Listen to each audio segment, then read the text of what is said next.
കോടതി, ബഹുമാന്യനായ CR Neelakantan sir, പ്രിയമുള്ള സെറീന ട്രസ്റ്റ് പ്രവർത്തകരെ, സുഹൃത്തുക്കളെ, നമ്മുടെ അതിഥിയുടെ ഒരു അറിവിലേക്കായിട്ട് ഗവൺമെൻറ് ആർട്സ് ആൻഡ് സയൻസ് കോളേജിലെ ഉൾപ്പെടെ ചരിത്രാധ്യാപകനായിരുന്ന സുധാകരൻ സാറിൻ്റെ സഹധർമ്മിണി അദ്ദേഹത്തിൻ്റെ ജീവിതത്തിൽ നിന്ന് വിട്ടുപോയതിൻ്റെ ഒരു സ്മരണാർത്ഥം രൂപീകരിച്ച അദ്ദേഹത്തിൻ്റെ പൂർവ്വ വിദ്യാർത്ഥികളും സുഹൃത്തുക്കളും ഒക്കെ ആയിട്ട് രൂപീകരിച്ച ഒരു ട്രസ്റ്റാണ് സെറീന ട്രസ്റ്റ്. ഈ ട്രസ്റ്റ് വിവിധ ജീവകാരുണ്യ പ്രവർത്തനങ്ങൾ നടത്തി വരുന്നു. അതോടൊപ്പം തന്നെ നമ്മുടെ MN കാരശ്ശേരി, കഴിഞ്ഞ തവണ നമ്മുടെ സെബാസ്റ്റ്യൻ പോൾ, അങ്ങനെ കുറേ പേര് എല്ലാ മാസവും ഇത്തരം ചർച്ചകൾ ഇവിടെ നമ്മളോടൊപ്പം സംസാരിക്കാറുണ്ട്. അടുത്ത തവണ സാറ ജോസഫ് സംസാരിക്കാമെന്ന് ഏറ്റിട്ടുണ്ട്. അങ്ങനെ സുനിൽ പി ഇളയിടം അദ്ദേഹത്തെ ഈ പരിപാടിക്ക് ക്ഷണിക്കണമെന്ന് ഞങ്ങൾ ഉദ്ദേശിക്കുന്നുണ്ട്. അങ്ങനെ എല്ലാ മാസവും ഇത്തരം ചർച്ചകൾ, അതോടൊപ്പം തന്നെ ചർച്ചകൾ മാത്രമല്ല ചാരിറ്റി പ്രവർത്തനങ്ങളും ധാരാളമായിട്ട് നടത്തിക്കൊണ്ടിരിക്കുകയാണ് ഈ സെറീന ട്രസ്റ്റ്. ഇന്നിവിടെ നമ്മൾ ചർച്ച ചെയ്യുന്ന ആ ഒരു പശ്ചാത്തലം നമുക്കറിയാം. വയനാട് ഉണ്ടായിട്ടുള്ള ആ ദുരന്തത്തിൻ്റെ പശ്ചാത്തലത്തിൽ നമുക്കറിയാം, നമ്മൾ എപ്പോഴും ചില കാര്യങ്ങൾ, ചില സംഭവങ്ങൾ നടക്കുമ്പോൾ മാത്രമാണ് ആ ചർച്ച സജീവമാവുക. പിന്നീട് അത് നമ്മൾ മറക്കുകയും ചെയ്യും. അപ്പോൾ വയനാട് ദുരന്തമുണ്ടായ സമയത്ത് നമ്മുടെ മനസ്സിൽ ഈ പരിസ്ഥിതി സംബന്ധിച്ചിട്ടുള്ള ആശങ്കകൾ, ആകുലതകൾ ഇതെല്ലാം വീണ്ടും വന്നു. അതിൻ്റെ അടിസ്ഥാനത്തിൽ നമ്മൾ അതിനെക്കുറിച്ച് തീർച്ചയായിട്ടും ചർച്ച ചെയ്യേണ്ടതാണ് എന്ന് ഈ ട്രസ്റ്റിൽ, കമ്മിറ്റിയിൽ ഒരു ആലോചന ഉണ്ടായ സമയത്ത് നമുക്കറിയാം, കേരളത്തിൽ പരിസ്ഥിതി സംബന്ധമായിട്ടുള്ള പ്രവർത്തകരിൽ നമ്മുടെ മനസ്സിൽ, എല്ലാ മലയാളികളുടെയും മനസ്സിൽ ആദ്യമായി എത്തുന്ന ഒരു പേര് നമ്മുടെ CR നീലകണ്ഠൻ സാറിൻ്റെ പേരാണ് എന്നുള്ളത് നമുക്കെല്ലാവർക്കും അറിയാം. അങ്ങനെയുള്ള CRനെ ഈ പരിപാടിയിലേക്ക് ക്ഷണിക്കണമെന്ന് തീരുമാനിക്കുകയും അദ്ദേഹവുമായി ബന്ധപ്പെടുകയും അദ്ദേഹം വളരെ സർവാത്മന അത് സ്വീകരിക്കുകയും ചെയ്തു. CR നീലകണ്ഠൻ സാറിനെ കുറിച്ച് പറയുന്ന സമയത്ത്, ഞാനന്ന് അദ്ദേഹത്തെക്കുറിച്ച് സംസാരിക്കുന്ന സമയത്ത് പറഞ്ഞു, ഈ പരിസ്ഥിതി സംബന്ധിച്ച് നമ്മുടെ ചർച്ച നടക്കുന്ന സമയത്ത് സ്വാഭാവികമായിട്ടും രണ്ട് വാദങ്ങൾ നമ്മുടെ സാമൂഹിക അന്തരീക്ഷത്തിലുണ്ട്. ഒന്ന്, പരിസ്ഥിതി മൗലികവാദം എന്ന് പറഞ്ഞ് ആക്ഷേപിക്കുന്ന ഒരു വാദമുണ്ട്. മറ്റൊന്ന്, ഈ പരിസ്ഥിതിക്ക് നമ്മുടെ വികസനം എന്ന് പറയുന്ന ഒരു വാദവുമുണ്ട്. അപ്പോൾ സ്വാഭാവികമായിട്ടും ഈ CRനെ കുറിച്ചൊക്കെ നമ്മൾ പറയാറ്, അല്ലെങ്കിൽ വിമർശകർ പറയാറ്, അദ്ദേഹം ഒരു പരിസ്ഥിതി മൗലികവാദിയാണ് എന്നാണ്. അപ്പോൾ ഞാൻ അദ്ദേഹത്തോട് പറഞ്ഞു, ഇവിടെ സംസാരിക്കുന്ന സമയത്ത് രണ്ട് വാദങ്ങളും, അദ്ദേഹത്തിൻ്റെ വാദങ്ങളും അദ്ദേഹത്തിനെതിരെയുള്ള വാദങ്ങളും ഇവിടെ സംസാരിക്കണമെന്ന് അദ്ദേഹത്തിനോട് പറഞ്ഞു. അദ്ദേഹം അത് ഏൽക്കുകയും ചെയ്തിട്ടുണ്ട്. അതുകൊണ്ട് തന്നെ ഓഡിയൻസിന് അദ്ദേഹത്തെ അനിഷ്ടകരമായിട്ടുള്ള ചോദ്യങ്ങൾ ചോദിക്കാമെന്നാണ് ഞാൻ ഈ പറഞ്ഞതിൻ്റെ അർത്ഥം. അതായത് നമുക്കറിയാം, നമ്മുടെ ഇന്ത്യ എന്ന് പറയുന്നത് 143 കോടി ജനങ്ങളുള്ള ഒരു രാജ്യമാണ്. കേരളത്തിൽ 3.5 കോടിയോളം ആളുകളുണ്ട്. ഏറെക്കുറെ എല്ലാവരും വിദ്യാസമ്പന്നരാണ്. യൂത്ത് പോപ്പുലേഷൻ ആണ് നമ്മുടെ രാജ്യത്തിൻ്റെ ശക്തി. അതോടൊപ്പം തന്നെ നമ്മളെല്ലാവരും വിദേശത്ത് പല യാത്രകളും നടത്തിയിട്ടുള്ള ആളുകളാണ്. അപ്പോൾ അവിടെ പോയിട്ട് നമ്മൾ പറയും, ഇവിടെ എന്താണ് നമ്മളെ കേരളം ഒക്കെ അല്ലെങ്കിൽ ഇന്ത്യയൊക്കെ എന്തിനു പറ്റും? ഞങ്ങളിവിടെ ബീജിങ്ങിൽ നിന്ന് ഷാങ്ഹായിലേക്ക് 1 മണിക്കൂർ കൊണ്ട് എത്തി. അങ്ങനെയൊക്കെ പറഞ്ഞ് നമ്മളിങ്ങനെ അവിടെ എക്സ്പ്രസ് ഹൈവേ, അതിവേഗ റെയിലൊക്കെ ഉണ്ട്. മറ്റ് രാജ്യങ്ങളുടെ വളരെ വിശേഷങ്ങളൊക്കെ നമ്മൾ വളരെ ഗംഭീരമായിട്ട് പറയും. അതേസമയം നമ്മുടെ രാജ്യത്ത് അത്തരം വികസന പരിപാടികൾ കൊണ്ടുവരുന്ന സമയത്ത് നമ്മൾ പരിസ്ഥിതിയുടെ പേരിൽ അത് നമ്മൾ തടയാൻ ശ്രമിക്കും എന്നുള്ളൊരു ആരോപണം പൊതുവേ ഉണ്ട്. അപ്പം ഈ പരിസ്ഥിതിയെ സംബന്ധിച്ച് നമ്മളൊരു അപ്രോച്ച് എടുക്കുന്ന സമയത്ത് ഈ രണ്ട് കാര്യങ്ങളും കൂടി നമ്മൾ പരിഗണിക്കേണ്ടതുണ്ട് എന്നാണ് നമ്മൾ മനസ്സിലാക്കേണ്ടത്. ഇപ്പോൾ തന്നെ നമ്മുടെ റോഡിലേക്ക് ഇറങ്ങിയാൽ നമുക്കറിയാം, എല്ലാ സ്ഥലത്തും റോഡുകൾ വളരെ തിങ്ങി നിറഞ്ഞ വളരെ ബ്ലോക്കായിട്ടുള്ള റോഡുകളാണ്. നമുക്ക് ഒന്ന് റോഡ് വഴി തലസ്ഥാനത്തേക്ക് എത്തണമെങ്കിൽ മണിക്കൂറുകളോളം എടുത്തുകൊണ്ട് യാത്ര ചെയ്യാൻ പറ്റൂ. റെയിൽവേ സൗകര്യങ്ങൾ വളരെ പരിമിതമാണ്. അങ്ങനെയൊക്കെയുള്ള പല സംഭവങ്ങളുമുണ്ട്. ഇപ്പം ഈ വയനാട് ദുരന്തത്തിന് ശേഷവും നമുക്കറിയാം, ഈ തുരങ്കപാത എന്ന് പറയുന്ന ആ ഒരു വിഷയം ഇനി ചർച്ചയ്ക്ക് എടുക്കുകയില്ല എന്നായിരുന്നു നമ്മൾ പൊതുവെ പ്രതീക്ഷിച്ചത്. പക്ഷേ അത് വീണ്ടും തുരങ്കപാതയുമായിട്ട് സർക്കാർ മുന്നോട്ട് പോവുകയാണ്. അത് സംബന്ധിച്ചുള്ള വിദഗ്ധർ പറയുന്നത് ഈ ദുരന്തവും ഈ തുരങ്കപാതവും തമ്മിൽ യാതൊരു ബന്ധവുമില്ല. ഇത്തരം രാജ്യങ്ങളിൽ, ഇത്തരം സവിശേഷമായിട്ടുള്ള സാഹചര്യങ്ങളുള്ള രാജ്യങ്ങളിലും പ്രദേശങ്ങളിലും ഇത്തരം പദ്ധതികൾ ധാരാളമായിട്ട് വന്നിട്ടുണ്ട്. അപ്പോൾ ഇങ്ങനെ പരസ്പര വിരുദ്ധമായിട്ടുള്ള ചില വസ്തുതകൾ ഇവിടെയുണ്ട്. അതുകൊണ്ട് CR നീലകണ്ഠൻ സാറ് വാദങ്ങളും പ്രതിവാദങ്ങളും ഇവിടെ അവതരിപ്പിക്കുമെന്ന് പ്രതീക്ഷിച്ചുകൊണ്ട് അദ്ദേഹത്തെ ഈ പരിപാടിയിലേക്ക് ബഹുമാനപൂർവ്വം സ്നേഹപൂർവ്വം ക്ഷണിക്കുന്നു. ഇവിടെ എത്തിയ എല്ലാവർക്കും സ്വാഗതം പറയുന്നു. Okay, thank you. സെറീന ട്രസ്റ്റിൻ്റെ ഈ പ്രഭാഷണത്തിന് എന്നെ ക്ഷണിച്ചതിന് ആദ്യമായി ഞാൻ നിങ്ങളോട് നന്ദി പറയുന്നു.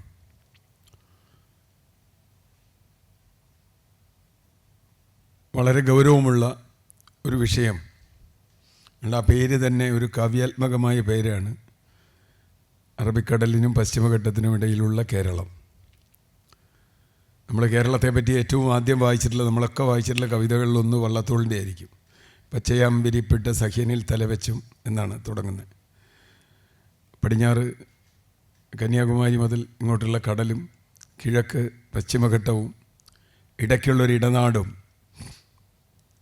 ലോകത്തിൻ്റെ ടൂറിസ്റ്റ് ഭൂപടത്തിൽ കേരളത്തെ ദൈവത്തിൻ്റെ സ്വന്തം നാട് എന്നൊക്കെ വിളിക്കാറുണ്ട്, ഗോഡ്സ് ഓൺ കൺട്രി ഒക്കെ നമുക്കറിയാം. അതുകൊണ്ട് തന്നെ ലോകത്തിലെ ഏറ്റവും പ്രധാനപ്പെട്ട 10-20 ടൂറിസ്റ്റ് കേന്ദ്രങ്ങൾ എടുത്താൽ to be visited, sure to be visited എന്ന് പറഞ്ഞതിൽ കേരളം ഉൾപ്പെടുന്നു എന്നാണ് അവകാശപ്പെടുന്നത്. ഞാനത് അങ്ങനെ മാത്രം കാണുന്നില്ല, ലോകത്ത് ഒരുപാട് ടൂറിസ്റ്റ് കേന്ദ്രങ്ങളുണ്ട്. എന്തായാലും നമ്മുടെ ഈ കൊച്ചു കേരളം സസ്യശ്യാമള കോമളമാണ് നമ്മൾ പറയും. കാലാവസ്ഥയുടെ കാര്യത്തിൽ ഒരു മിതശീതോഷ്ണമായ ഒരു കാലാവസ്ഥയാണ് നമുക്കുള്ളത്. ഇതൊക്കെ ഞാൻ കുറച്ച് പഴയ കാലങ്ങൾ പറയാം, ഇപ്പം എങ്ങനെയാണെന്നുള്ളത് നമുക്ക് അനുഭവിച്ചറിയാം. കാലാവസ്ഥ വളരെ സുഖപ്രദമാണ്. ഭൂമധ്യരേഖയ്ക്ക് അടുത്ത് ട്രോപ്പിക്കൽ ആയതുകൊണ്ട് അങ്ങേറ്റത്തെ കൂടിയ ജൈവ വൈവിധ്യമുണ്ട്. എല്ലാ തരത്തിലുള്ള വൈവിധ്യങ്ങളും ജൈവ വൈവിധ്യ രൂപങ്ങളുണ്ട്. ഞാനിത് ഏറ്റവും കൂടുതൽ ഫീൽ ചെയ്തത്, ഒരുപക്ഷെ ഞാനിങ്ങനെ സംസാരിക്കുമ്പോഴും നമുക്ക് നമ്മുടെ നാടിനെക്കുറിച്ച് അറിയില്ലെങ്കിലും പുറത്തുനിന്ന് വന്ന ഒരാൾ, ഒരു പരിസ്ഥിതി ശാസ്ത്രജ്ഞൻ്റെ കൂടെ കേരളത്തിൽ യാത്ര ചെയ്യാൻ എനിക്ക് അവസരം കിട്ടി. അദ്ദേഹം ജർമ്മനിയിലാണ്, ജർമ്മനാണ്, പക്ഷേ അമേരിക്കയിൽ സെറ്റിൽഡാണ്. ഒരു കോൺഫറൻസിന് വന്നപ്പോൾ ഇദ്ദേഹത്തിന് ഒന്ന് കേരളം കാണിക്കണം എന്ന് പറഞ്ഞ് എന്നെ കൂടെ വിട്ടു. അപ്പോൾ ഞങ്ങളിങ്ങനെ കുറേ സ്ഥലത്ത് പോയി. തിരുവനന്തപുരത്ത് നിന്ന് ഒക്കെ യാത്ര ചെയ്തപ്പോൾ കൊച്ചിയിൽ വന്നു. അത് കഴിഞ്ഞ് മൂന്നാർ പോയി, കാന്തല്ലൂർ പോയി. മൂന്നാറിൽ നിന്ന് കിഴക്ക് വശത്ത് നമ്മൾ പറയുന്ന കാന്തല്ലൂർ പോലെയുള്ള സ്ഥലങ്ങളിൽ പോയിട്ട് ഞാൻ തിരിച്ചു പോരുകയാണ്. അപ്പോൾ എല്ലാം കഴിഞ്ഞ് ഫോർട്ട് കൊച്ചിക്ക് അദ്ദേഹം തിരിച്ചു പോരുക. ഫോർട്ട് കൊച്ചിയിൽ അദ്ദേഹം താമസിക്കുന്നു. പോരുന്ന വഴിക്കൊക്കെ ഇദ്ദേഹം ഒരു ചെറിയ നോട്ട് ബുക്ക് എടുത്തിട്ട് ഇങ്ങനെ അതും ഇതൊക്കെ എഴുതുന്നുണ്ട്. ഞാൻ എന്താണ് ഇദ്ദേഹം ഇങ്ങനെ എഴുതണേ, സ്ഥലത്തിൻ്റെ പേരാണോ എഴുതണേ? ഞാൻ ചോദിച്ചു, സ്ഥലപ്പേരാണെങ്കിൽ ഒരു പ്രശ്നവുമില്ല, നിങ്ങളൊന്നും അറിയണ്ട, ഞാൻ കൃത്യമായി പറഞ്ഞാൽ എത്ര കിലോമീറ്റർ എന്ന്. അല്ലല്ല, സ്ഥലപ്പേരല്ല, നമുക്ക് അവിടെ ചെന്നിട്ട് ഡിസ്കസ് ചെയ്യാമെന്ന് പറഞ്ഞു. വൈകിട്ട് ഞങ്ങൾ ഹോട്ടലിൽ വന്നപ്പോൾ ഞാൻ ചോദിച്ചു, എന്താണ് നിങ്ങൾ എഴുതിയിരുന്നതെന്ന് ചോദിച്ചു. അദ്ദേഹം പറഞ്ഞു, വളരെ രസകരമായൊരു കാര്യമാണ്. നമ്മൾ 3.5 മണിക്കൂർ കൊണ്ടാണ് കാന്തല്ലൂരിൽ നിന്ന് ഫോർട്ട് കൊച്ചി എത്തിയത്. 3.5 മണിക്കൂർ കാറിൽ ട്രാവൽ ചെയ്യുമ്പോൾ 6 മൈക്രോ ക്ലൈമാറ്റിക് സോണിലൂടെ നമ്മൾ കടന്നുപോയി എന്ന് നിങ്ങൾ ശ്രദ്ധിച്ചിട്ടുണ്ടോയെന്ന് ചോദിച്ചു. മൈക്രോ ക്ലൈമറ്റ് എന്ന് പറഞ്ഞാൽ, ഇപ്പം നമുക്ക് പൊതുവേ നമ്മൾ ക്ലൈമറ്റ് തന്നെ കേരളത്തിലെ ക്ലൈമറ്റ് അല്ലെങ്കിൽ ഒരു വലിയ പ്രദേശത്തെ ക്ലൈമറ്റിനെ കുറിച്ചാണ് സംസാരിക്കുക. മൈക്രോ ക്ലൈമറ്റ് എന്ന് പറഞ്ഞു കഴിഞ്ഞാൽ ഒരു പ്രത്യേക പ്രദേശത്ത്, ഒരു ജില്ലയിൽ തന്നെ പല സ്ഥലത്ത് പല ക്ലൈമറ്റായിരിക്കും. അവിടുത്തെ ഭൂപ്രകൃതി, കാലാവസ്ഥ, മരത്തിങ്ങളുടെ സ്വഭാവം.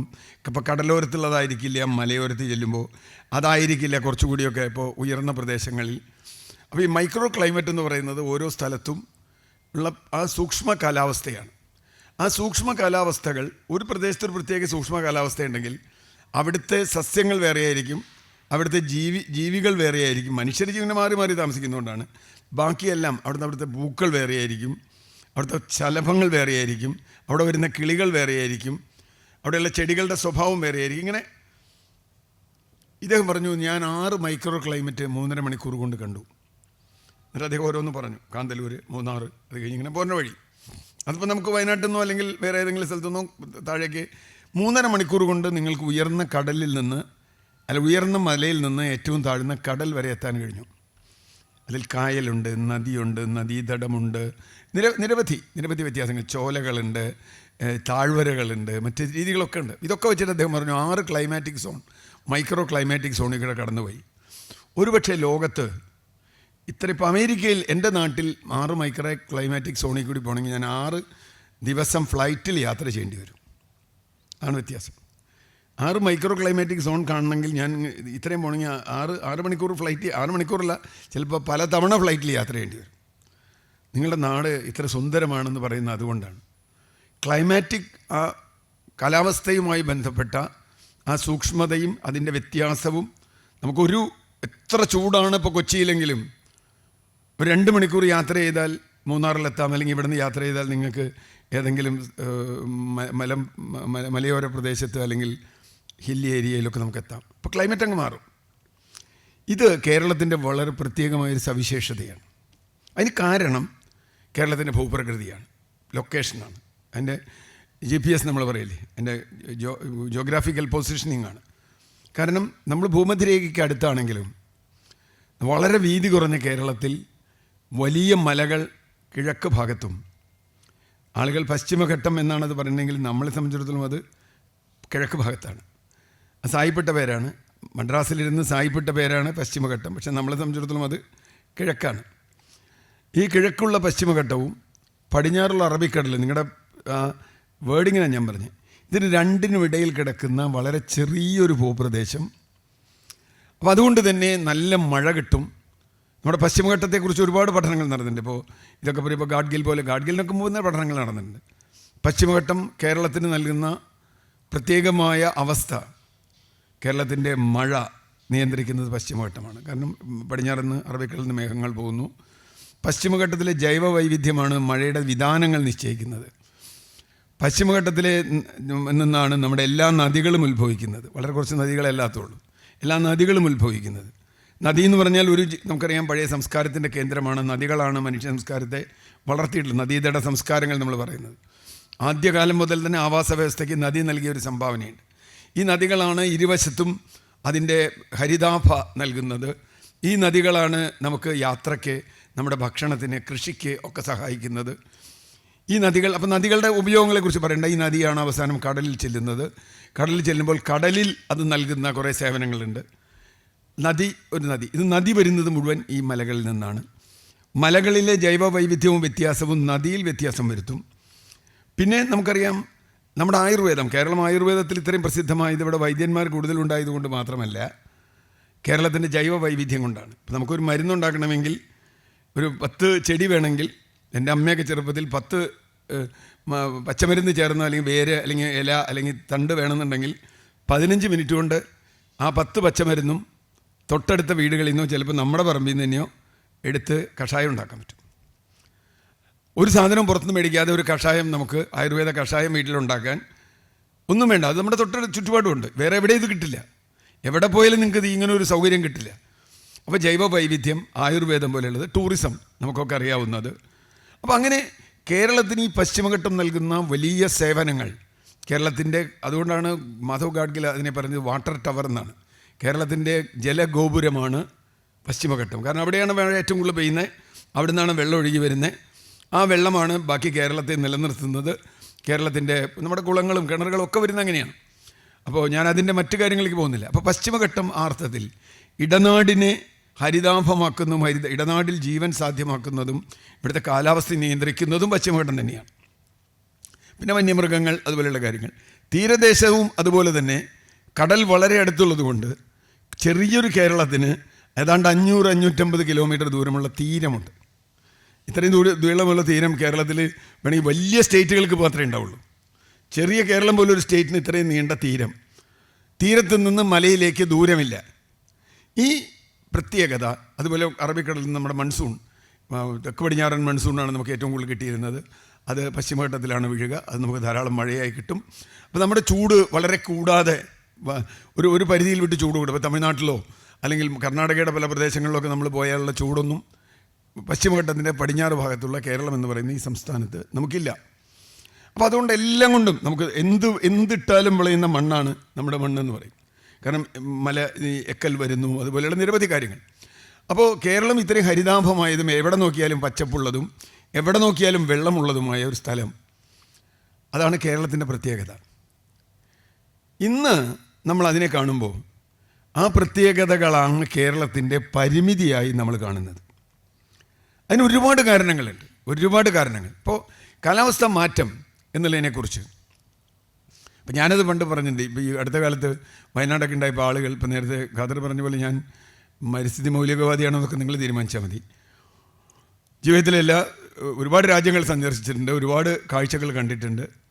പക്ഷേ ഏതെങ്കിലും ഒരു സാധനം ഇവിടെ കോപ്പി അടിക്കണമെന്ന് എനിക്ക് തോന്നിയിട്ടില്ല. കാരണം ഇവിടെ വേണ്ട സാധനം എനിക്ക് പറ്റുമ്പോൾ പാരീസിൽ 6 മാസം താമസിച്ചിട്ടുള്ള ആളാണ് ഞാൻ. പാരീസിലെ ഭക്ഷണം കേരളത്തിലെ ഹോട്ടലിൽ കിട്ടണമെന്ന് ഞാൻ ഒരിക്കലും വിചാരിച്ചിട്ടില്ല.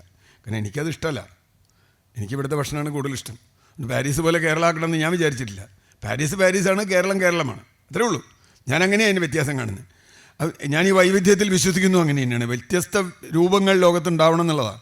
ഒരേ രൂപം നമ്മളെല്ലാവരും ഒറ്റ ഡ്രസ്സിൽ അവിടെ വന്നിരിക്കണം, എന്ത് രസമുണ്ടാവും. നമ്മളെല്ലാവരും ഒരേപോലെ അത് വൈവിധ്യത്തിനെതിരാണ്, പ്രകൃതിയുടെ നിയമത്തിനെതിരാണ്. വളരെ വ്യത്യസ്തമായി, വൈവിധ്യമായി, ശാരീരികമായും മാനസികമായും ചിന്താപരമായും ഒക്കെ തന്നെ വളരെ വ്യത്യസ്തമായി. നമ്മുടെ ഇൻട്രസ്റ്റുകൾ വ്യത്യസ്തമായിരിക്കും. അപ്പം അങ്ങനെ വൈവിധ്യം എന്നുള്ളത് പ്രകൃതിയുടെ ഏറ്റവും പ്രധാനപ്പെട്ട ഒരു തത്വമാണ്. ആ വൈവിധ്യമാണ് പ്രകൃതിയെ നിലനിർത്തുന്നത് എന്ന്, അതുപോലെ തന്നെ സമൂഹത്തെയും. നമ്മൾ അതിലേക്കിപ്പോൾ കിടക്കുന്നില്ല. ഈ വൈവിധ്യം ഏതർത്ഥത്തിലും സംരക്ഷിക്കുക എന്നത് നമ്മളെ സംബന്ധിച്ചിടത്തോളം ഏറ്റവും പ്രധാനപ്പെട്ട ഒരു കാര്യമാണ് എന്നാണ് ഞാൻ കരുതുന്നത്. അതുകൊണ്ട് തന്നെ കേരളത്തിൻ്റെ ഈ വൈവിധ്യമാണ് കേരളത്തിൻ്റെ ശക്തിയെങ്കിൽ ഈ വൈവിധ്യത്തിന് ഏറ്റവും വലിയ ഭീഷണിയായി വരുന്ന ഒന്ന് ക്ലൈമറ്റ് ചേഞ്ച് തന്നെയാണ്. കാലാവസ്ഥ മാറ്റം. ഇപ്പോൾ കാലാവസ്ഥ മാറ്റം എന്നാരും പറയാറില്ല. കാലാവസ്ഥ വെല്ലുവിളി എന്നോ ക്ലൈമറ്റ് ചലഞ്ച് എന്നോ അല്ലെങ്കിൽ കാലാവസ്ഥ അനിശ്ചിതത്വം എന്നൊക്കെയാണ് പറയുക. കാലാവസ്ഥയെപ്പറ്റി നമുക്കുണ്ടായിരുന്ന ഒരു 10 കൊല്ലം മുമ്പുള്ള നമ്മുടെ ധാരണ ഇന്ന് നമുക്ക് ആർക്കുമില്ല. ഏത് മാസത്തിൽ മഴ പെയ്യും, എപ്പോൾ മഴ പെയ്യും, എത്ര മഴ പെയ്യും, എവിടെ മഴ പെയ്യും, ഏത് രൂപത്തിൽ ചൂടുണ്ടാവും, നമ്മുടെ പരമാവധി താപനില എത്രയാവും ഓരോ മാസത്തിലും. മുമ്പ് കണക്ക് കൂട്ടായിരുന്നു. ചിങ്ങമാസത്തിൽ ഇത്രയും താപനില ഉണ്ടാവും, കന്നിമാസത്തിൽ ഇത്രയും ഉണ്ടാവും, കർക്കിടക മാസത്തിൽ ഇത്രയും ഉണ്ടാവും. അങ്ങനെ നമ്മൾ കൃത്യമായി ഏതാണ്ട് പറയായിരുന്നു ഓരോ പ്രദേശത്തുള്ള ഇവിടെ താപനില ഇത്രയേ വരാറുള്ളൂ. പക്ഷേ നമുക്ക് പറയാൻ പറ്റില്ല. ഇപ്പോൾ മൂന്നാറിലെ താപനില ഇത്രയേ നമുക്കിപ്പോൾ പറയാൻ പറ്റില്ല. മൂന്നാർ പോലെ ഏറ്റവും വലിയ, അതുപോലെ വയനാട് പോലെ എല്ലാ കാലത്തും തണുപ്പുണ്ട് എന്ന് നമ്മൾ കരുതുന്ന സ്ഥലത്ത് പോലും താപനില എന്താണെന്ന് പറയാൻ കഴിയാത്ത തരത്തിൽ ആഗോള താപനവും കാലാവസ്ഥയിലെ മാറ്റങ്ങളും വളരെ ദ്രുതഗതിയിൽ സംഭവിക്കുന്നു. ഇപ്പോൾ പരിസ്ഥിതി സംരക്ഷണമാണോ വയനാടിന് വേണ്ടേ, പരിസ്ഥിതി സംരക്ഷണം ആവശ്യമില്ല എന്നൊക്കെ പറയുന്നവരുണ്ട്. അതൊക്കെ നമുക്ക് ചർച്ച ചെയ്യാവുന്ന കാര്യം. പക്ഷേ ഒരു കാര്യം, ഇതേ ആളുകൾ തന്നെ 20 കൊല്ലം മുമ്പ് 15 കൊല്ലം മുമ്പ് നമ്മൾ കാലാവസ്ഥയെ പറ്റി പറഞ്ഞപ്പോൾ നമ്മളെ കളിയാക്കിയിരുന്നു. കാലാവസ്ഥ മാറ്റം എന്നൊക്കെ പറയുന്ന അമേരിക്കക്കാർ കണ്ടുപിടിച്ച എന്തോ ഒരു സൂത്രപ്പണിയാണ്. നമുക്കതൊന്നും ബാധിക്കില്ല. അത് വേറെ ചില അജണ്ടകൾ വെച്ചിട്ടുള്ളതാണ് ക്ലൈമറ്റ് ചേഞ്ച്. ഞാൻ ഒരുപാട് നേരിട്ടിട്ടുണ്ട്. കാലാവസ്ഥ മാറ്റത്തെക്കുറിച്ചുള്ള UN രേഖ അവതരിപ്പിക്കുമ്പോൾ പോലും IPCC പോലെയുള്ള UN നിയോഗിച്ച 92 മുതൽ അവർ പഠിച്ചുകൊണ്ടിരിക്കുകയാണ്. 72 മുതൽ പഠിക്കുന്നുണ്ട്. പക്ഷേ 92 മുതൽ വളരെ കൃത്യമായി 16ാമത്തെ 7ാമത്തെ ഒക്കെ റിപ്പോർട്ട് വന്നിരിക്കുന്നു. അതിൽ വളരെ കൃത്യമായി പറയുന്നുണ്ട് എന്തൊക്കെയാണ് ക്ലൈമറ്റ് ചേഞ്ചിൽ ആഗോള താപനത്തിന് സഹായിക്കുന്ന ഘടകങ്ങൾ എന്താണ്. ആ ഘടകങ്ങൾ ഈ ആഗോള താപനം സംഭവിക്കുമ്പോൾ മറ്റിടങ്ങളിൽ അതുണ്ടാക്കുന്ന മാറ്റങ്ങൾ എന്തൊക്കെയാണ്, ഓരോ സ്ഥലങ്ങളിലും അതുണ്ടാക്കാൻ സാധ്യതയുള്ള മാറ്റങ്ങൾ. നമ്മളൊക്കെ കേട്ടിട്ടുണ്ട് പശ്ചിമഘട്ടത്തിലെ അല്ലെങ്കിൽ എന്താ പറയുക, അന്റാർട്ടിക്കയിലെ അല്ലെങ്കിൽ ആർട്ടിക്കിലെ മഞ്ഞുരുകി കടലിലെ ജലനിരപ്പ് ഉയരുന്നു എന്നത്. അതൊക്കെ വളരെ ചെറിയ കാര്യമാണ് യഥാർത്ഥത്തിൽ. അതിനേക്കാളൊക്കെ കൂടുതലാണ്. കടലിൻ്റെ താപനിലയിൽ വ്യത്യാസം വരുന്നു. കടലിൻ്റെ താപനിലയിൽ വരുന്ന വ്യത്യാസം അതിലെ അണ്ടർ കറൻസിനെ ബാധിക്കുന്നു. ഈ കറൻസാണ് യഥാർത്ഥത്തിൽ മേഘങ്ങളെ ഉൽപ്പാദിപ്പിക്കുന്നതും അതിൻ്റെ ഡയറക്ഷൻ നിശ്ചയിക്കുന്നതും കാറ്റിൻ്റെ ഗതി നിശ്ചയിക്കുന്നതും. മേഘങ്ങളുടെ ദിശയും കാറ്റും വേഗതയുമാണ് യഥാർത്ഥത്തിൽ മഴയുടെ അളവ് നിശ്ചയിക്കുന്നത്. ഇങ്ങനെ നിരവധി ഘടകങ്ങൾ. അത് കൃഷിയെ എങ്ങനെ ബാധിക്കും, അത് ലോലയിങ്, അതായത് താഴ്ന്ന പ്രദേശങ്ങൾ, ദ്വീപുകൾ, മാൽദ്വീപ്സ് പോലെയുള്ള ദ്വീപുകളെ എങ്ങനെ ബാധിക്കും, ലക്ഷദ്വീപ് അടക്കം. അപ്പോൾ അത് ലക്ഷദ്വീപിൽ അത്ര വന്നിട്ടില്ല, പക്ഷേ പറയാൻ പറ്റില്ല. അടക്കം എങ്ങനെ ബാധിക്കും, ഇതിൻ്റെ വിശദമായ വലിയ പഠനങ്ങൾ അത് എത്രത്തോളം സൂക്ഷ്മമാണ് നമ്മൾ അതിൽ ഹ്യൂമൻ ഫാക്ടർ എന്താണ്. മുമ്പ് നമ്മൾ വിചാരിച്ചിരുന്ന കാലാവസ്ഥ എങ്ങനെ ഇടയ്ക്കിടയ്ക്ക് ചൂട് വരും, മഴ വരും, അതെന്തോ ഒരു മനുഷ്യൻ്റെ പ്രവൃത്തി കൊണ്ടുള്ള ഒരു സംഗതിയല്ല എന്നാണ്. ഇന്നിപ്പോൾ ആരും അത് പറയില്ല. മനുഷ്യൻ്റെ പ്രവൃത്തി കൊണ്ടാണ് കാലാവസ്ഥയിൽ ഒരു വലിയ തോതിൽ മാറ്റമുണ്ടായത് എന്ന് ഇന്ന് ലോകത്തിലെല്ലാവരും അംഗീകരിക്കുന്നുണ്ട്. പ്രത്യേകിച്ചും കാർബൺ ഡൈ ഓക്സൈഡും കാർബൺ മോണോക്സൈഡും മീഥൈനും പോലെയുള്ള വാതകങ്ങൾ നമ്മൾ ഫോസിൽ ഇന്ധനങ്ങൾ ഉപയോഗിക്കുമ്പോഴുണ്ടാകുന്ന വാതകങ്ങളാണ് കാലാവസ്ഥയെ മാറ്റുന്നതെന്നൊക്കെയുള്ള അതൊക്കെ ഇന്ന് ശാസ്ത്ര സത്യമായി നമ്മൾ സ്കൂളിൽ പഠിപ്പിക്കുന്നുണ്ട്. മുമ്പ് അത് തർക്കമായിരുന്നു, അങ്ങനെയൊക്കെ ഉണ്ടാവുമെന്നൊക്കെ. ഇപ്പോൾ അത് തർക്കമൊന്നുമില്ല, ആ തർക്കമൊക്കെ അവസാനിച്ചു. അപ്പോൾ കാലാവസ്ഥ മാറ്റത്തിൻ്റെ കാരണങ്ങൾ, കാലാവസ്ഥ എങ്ങനെ മാറുന്നു എന്നുള്ളത് ഇന്ന് വളരെ കൃത്യമാണ്.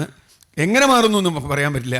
അൺപ്രഡിക്റ്റബിൾ ആയിരിക്കുന്നു എന്ന് പറഞ്ഞാൽ ഈ ഭൂമിയുടെ താപനിലയിൽ ഉണ്ടാകുന്ന മാറ്റം, പല ഭാഗത്തുണ്ടാകുന്ന മാറ്റം ഓരോ പ്രദേശത്തെയും എങ്ങനെ ബാധിക്കുന്നുവെന്ന് സൂക്ഷ്മമായി കണ്ടെത്തുന്ന വലിയൊരു സംവിധാനം അതിപ്പോൾ എത്രത്തോളം ഉണ്ടാവും എന്നൊക്കെ പറയാൻ പറ്റില്ല. കാരണം ഇപ്പോൾ കാലാവസ്ഥാ നിരീക്ഷണ കേന്ദ്രങ്ങൾ ലോകത്തുള്ളത് നാസയുടെ, ഇന്ത്യയുടെ തന്നെ IMD, യൂറോപ്യൻ കേന്ദ്രങ്ങൾ, ജപ്പാനിൻ്റെ കേന്ദ്രങ്ങൾ, ഉപഗ്രഹങ്ങളൊക്കെ വെച്ചിട്ടുള്ള പഠനങ്ങൾ നടക്കുന്നുണ്ട്. എന്നാൽ പോലും അതിസങ്കീർണമായ ഈ വ്യവസ്ഥയിൽ ഇതെങ്ങനെ മാറുമെന്ന് മുൻകൂട്ടി പ്രവചിക്കുക അസാധ്യമാകുന്ന ഒരു തരത്തിലേക്ക് എത്തിയിട്ടുണ്ട്. അതാണ് കാര്യം. അത് നമുക്ക് പറയാം. നമുക്കിപ്പോൾ കഴിഞ്ഞ 5-8 കൊല്ലമായിട്ട് 6 കൊല്ലമെങ്കിലും ആയിട്ട് 2018 മുതലെങ്കിലും കാലാവസ്ഥയിലെ അനിശ്ചിതത്വത്തെക്കുറിച്ച് നമുക്കിനി കേരളീയരോട് പറഞ്ഞ് ബോധ്യപ്പെടുത്തേണ്ട ഒരു കാര്യമില്ല. എപ്പോഴാണ് മഴ പെയ്യാന്ന് പറയാൻ പറ്റില്ല. നമുക്ക് 2018-ലും 2019-ലും അതിശക്തമായ മഴയുണ്ടായത് ഓഗസ്റ്റിലാണ്. ഇടവപ്പാതി എന്നൊക്കെ നമ്മൾ പറഞ്ഞെങ്കിലും ഒന്നുമില്ല. ചിങ്ങമാസം 1-ാം തീയതിയാണ് നമ്മുടെ മഴ തുടങ്ങിയത്. ആഗസ്റ്റ് 15-നാണ് തുടങ്ങിയത്. 2020-21 അത് ഒക്ടോബറിലായി. ആ വർഷം മഴ ഏറ്റവും കൂടുതൽ ഉണ്ടായത്, വെള്ളപ്പൊക്കവും ഉരുൾപൊട്ടലും കാര്യം ഉണ്ടായത് ഒക്ടോബറിലാണ്. അപ്പോൾ അതുകൊണ്ട് നമുക്കിപ്പോൾ ഇടവപ്പാതിയാണോ അത് തുലാവർഷമാണോ എന്നൊന്നും പറയാൻ പറ്റില്ല. രണ്ടാമത്തെ വിഷയം, കാലാവസ്ഥ മാറ്റം കേരളത്തെ ഏറ്റവും കൂടുതൽ ബാധിക്കുന്ന ഒരു വിഷയം, കേരളത്തെ എന്ന് പറഞ്ഞാൽ പശ്ചിമഘട്ടത്തിൻ്റെ പടിഞ്ഞാറ് വശം അറബിക്കടലിലെ മാറ്റമാണ്. അറബിക്കടലിലുണ്ടായ മാറ്റം ഇപ്പോൾ വളരെ ഗഹനമായി പഠിച്ചുകൊണ്ടിരിക്കുന്നുണ്ട്. കൊച്ചി യൂണിവേഴ്സിറ്റിയൊക്കെ വളരെ ഗംഭീരമായി പഠിച്ചുകൊണ്ടിരിക്കുന്നു. ഒരുപാട് റിപ്പോർട്ടുകൾ അതിൽ വന്നിട്ടുണ്ട്. അറബിക്കടലിൻ്റെ താപനിലയിൽ വ്യത്യാസം വന്നിരിക്കുന്നു, അറബിക്കടലിൻ്റെ പ്രവാഹങ്ങളിൽ വ്യത്യാസം വന്നിരിക്കുന്നു. ഒരു 10 കൊല്ലം മുമ്പ് നമ്മൾ ആരെങ്കിലും ഒരു ന്യൂനമർദ്ദം എന്ന് കേട്ടാൽ അത് ബംഗാൾ ഉൾക്കടലിലെ ന്യൂനമർദ്ദം എന്നാണ് പറഞ്ഞിരുന്നത്. പഴയ പേപ്പർ എടുത്ത് നോക്കിയാൽ മതി. എല്ലാ ന്യൂനമർദ്ദങ്ങളും ബംഗാൾ ഉൾക്കടലാണ്. അറബിക്കടലിൽ ന്യൂനമർദ്ദം ഉണ്ടായി നമ്മൾ കേട്ടിട്ടില്ല. പക്ഷേ കഴിഞ്ഞ ഒരു 4-5 കൊല്ലമായി അറബിക്കടലിൽ വലിയ തോതിൽ ന്യൂനമർദ്ദം ഉണ്ടാകുന്നു, ന്യൂനമർദ്ദ പാത്തി ഉണ്ടാകുന്നു, തോണി ഉണ്ടാകുന്നു, അങ്ങനെ നിരവധി കാര്യങ്ങൾ വരുന്നു. അതിൻ്റെ ഫലമായി അതിവർഷമുണ്ടാകുന്നു. എന്തുകൊണ്ടാണ് അറബിക്കടലിൽ ഉണ്ടാകുമ്പോൾ കൂടുതലുണ്ടാവണം? ബംഗാൾ ഉൾക്കടലിൽ നിന്ന് ഇവിടെ എത്തുമ്പോൾ കുറേ സമയമെടുക്കും, പശ്ചിമഘട്ടവും കടന്നിങ്ങോട്ട് വരണം. പക്ഷേ അറബിക്കടലിൽ ഉണ്ടാകുമ്പോഴുള്ള പ്രശ്നം എന്താ വെച്ചാൽ അതിവേഗത്തിൽ കേരളത്തിലേക്ക് എത്തുന്നു.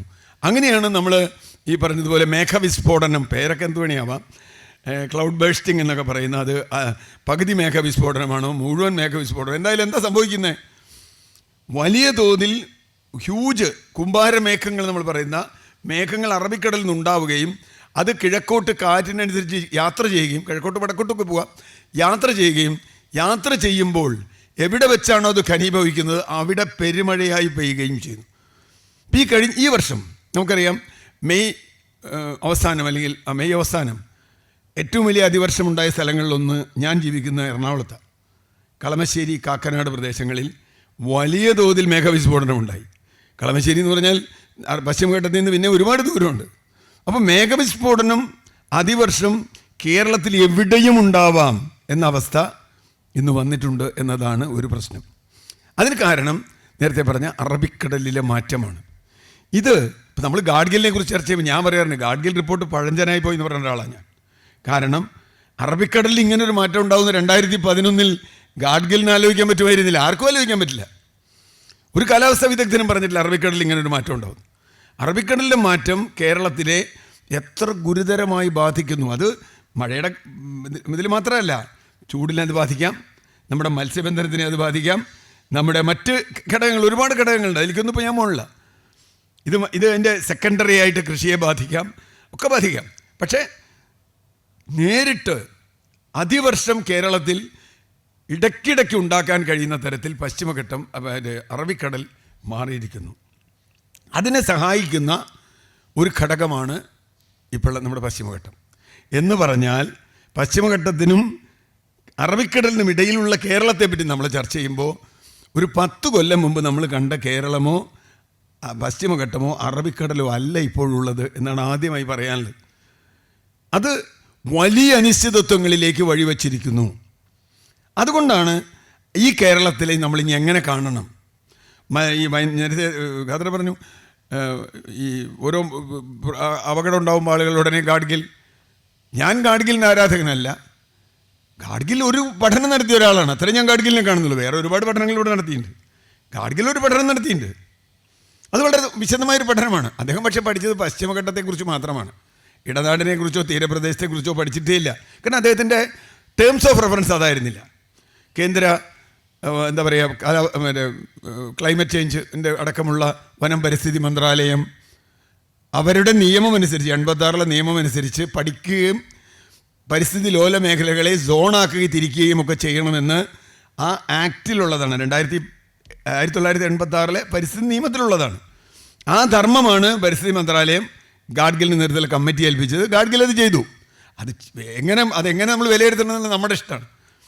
ഗാഡ്ഗിൽ അത് ചെയ്തു. അങ്ങനെ പശ്ചിമഘട്ടത്തെ, അത് കേരളം മാത്രമല്ല 6 സംസ്ഥാനങ്ങളിൽ കിടക്കുന്ന പശ്ചിമഘട്ടത്തെ പ്രത്യേകമായി സോണുകളാക്കി തിരിച്ച് അതിൻ്റെ പാരിസ്ഥിതികമായ ശേഷി, ദുർബലത അനുസരിച്ച്, എക്കോളജിക്കലി സെൻസിറ്റീവ് എന്നനുസരിച്ച് അവർ ഒരു മേഖലകളായി തിരിച്ചു. ഏറ്റവും സെൻസിറ്റീവായ മേഖല 2ാമത്തെ 3ാമത്തെ. അപ്പോൾ ആ മേഖലകളിൽ എന്തൊക്കെ തരം ഇടപെടലാകാം എന്ന് അദ്ദേഹത്തിൻ്റെ അവരുടെ കമ്മിറ്റി നിർദ്ദേശിച്ച കുറേ നിർദ്ദേശങ്ങൾ സർക്കാരിന് കൊടുത്തു. അത്രേ ഉണ്ടായുള്ളൂ. വേറെ അതിൽ പ്രത്യേകിച്ചൊന്നും സംഭവിച്ചിട്ടില്ല. ആ റിപ്പോർട്ട് സർക്കാരിൻ്റെ ഉണ്ട്. അത് നടപ്പാക്കണോ വേണ്ടോ എന്നുള്ളത് വേണ്ടാന്ന് ഇവിടെ എല്ലാവരും തീരുമാനിച്ചു. വേണ്ട, ഒരു പ്രശ്നമല്ല. ഒരു റിപ്പോർട്ട് വേണോ നടപ്പാക്കണോ വേണ്ടോ എന്ന് സർക്കാർ തീരുമാനിക്കാമല്ലോ. സർക്കാർ തീരുമാനിച്ചു, നടപ്പാക്കേണ്ട, വെരി ഗുഡ്. പിന്നെ കസ്തൂരി രംഗൻ വന്നു, പിന്നെ വേറെ ഇതൊക്കെ വന്നു. ഇപ്പോൾ വേറെ തർക്കങ്ങളൊക്കെ ഉണ്ട്, അതിലേക്ക് നിയമമില്ല. എൻ്റെ പ്രശ്നം ഗാഡ്ഗിൽ വേണോ വേണ്ടോ എന്നതല്ല. ഇപ്പോൾ നമ്മൾ അനുഭവിച്ചു കൊണ്ടിരിക്കുന്ന ഈ ദുരന്തത്തിൻ്റെ കാരണങ്ങൾ, ഈ ദുരന്തം പ്രകൃതി ദുരന്തമാണ് എന്നും മനുഷ്യനിതിലൊന്നും ചെയ്യാനില്ല എന്നുമാണ് ആരെങ്കിലും പറയുന്നതെങ്കിൽ അവരോട് ഞാൻ വിയോജിക്കുന്നു. അതാണ് പ്രശ്നം. മനുഷ്യനൊന്നും ചെയ്യാനില്ല, ഇതിങ്ങനെ വരും പോവും. നമ്മളെന്ത് വേണേൽ ചെയ്യാം, നമുക്കെന്ത് വേണേൽ ചെയ്യാം. നമ്മൾ ചെയ്യുന്നതുകൊണ്ടല്ല സംഭവിക്കുന്നത്. അത് ഈ പറഞ്ഞ മാതിരി നമുക്ക് വേണമെങ്കിൽ ദൈവവിശ്വാസികൾക്കാണെങ്കിൽ വിധിയെന്നോ അല്ലെങ്കിൽ വേറെ ആളുകൾക്കാണെങ്കിൽ അത് പ്രകൃതിയുടെ ഒരു പ്രതിഭാസമാണ്, അതൊക്കെ ഉണ്ടാവും. ഇപ്പോൾ വയനാട്ടിൽ 500 പേര് മരിച്ചു, വേറെ സ്ഥലത്ത് 300 പേര് മരിച്ചു, വേറെ സ്ഥലത്ത് കുറേ പേർക്ക് കുറേ വെള്ളം കയറും. എന്ത് ചെയ്യാൻ പറ്റും? ഇപ്പോൾ നമുക്കാകെ ചെയ്യാവുന്നത് നമ്മൾ എന്തെങ്കിലും ഒരു അപകടം ഉണ്ടായാൽ നമ്മളെല്ലാവരും ഇത് കേരളമാണെന്നൊക്കെ പറഞ്ഞ് കയ്യൊക്കെ ചേർത്ത് പിടിച്ച് കുറേ തുണി കൊടുക്കാം, കുറേ ഭക്ഷണം കൊടുക്കാം, കുറേ ആളുകൾ രക്ഷിക്കാം, കുറേ ആളുകൾ മരിച്ചു പോകാം, ഇതൊക്കെ ചെയ്യാം. കുറേ ദിവസത്തേക്ക് ചാനലുകൾക്ക് ഇപ്പോൾ നേരത്തെ പറഞ്ഞൊരു കാര്യമുണ്ട്. കഴിഞ്ഞ 10-25 ദിവസമായി ഞാൻ ചാനൽ ശ്രദ്ധിക്കുക. വയനാടെന്നൊരു വാക്ക് നമ്മുടെ ഒരു ചാനലിലും വരുന്നില്ല. നിങ്ങൾ ശ്രദ്ധിച്ചോ? 500 പേർ നമ്മുടെ സഹോദരങ്ങൾ മരിച്ച് അത്ര വലിയ നാശമുണ്ടായ ഒരു സംഗതി ഇപ്പോൾ നമ്മുടെ ചാനലുകളിൽ ചർച്ചയില്ല.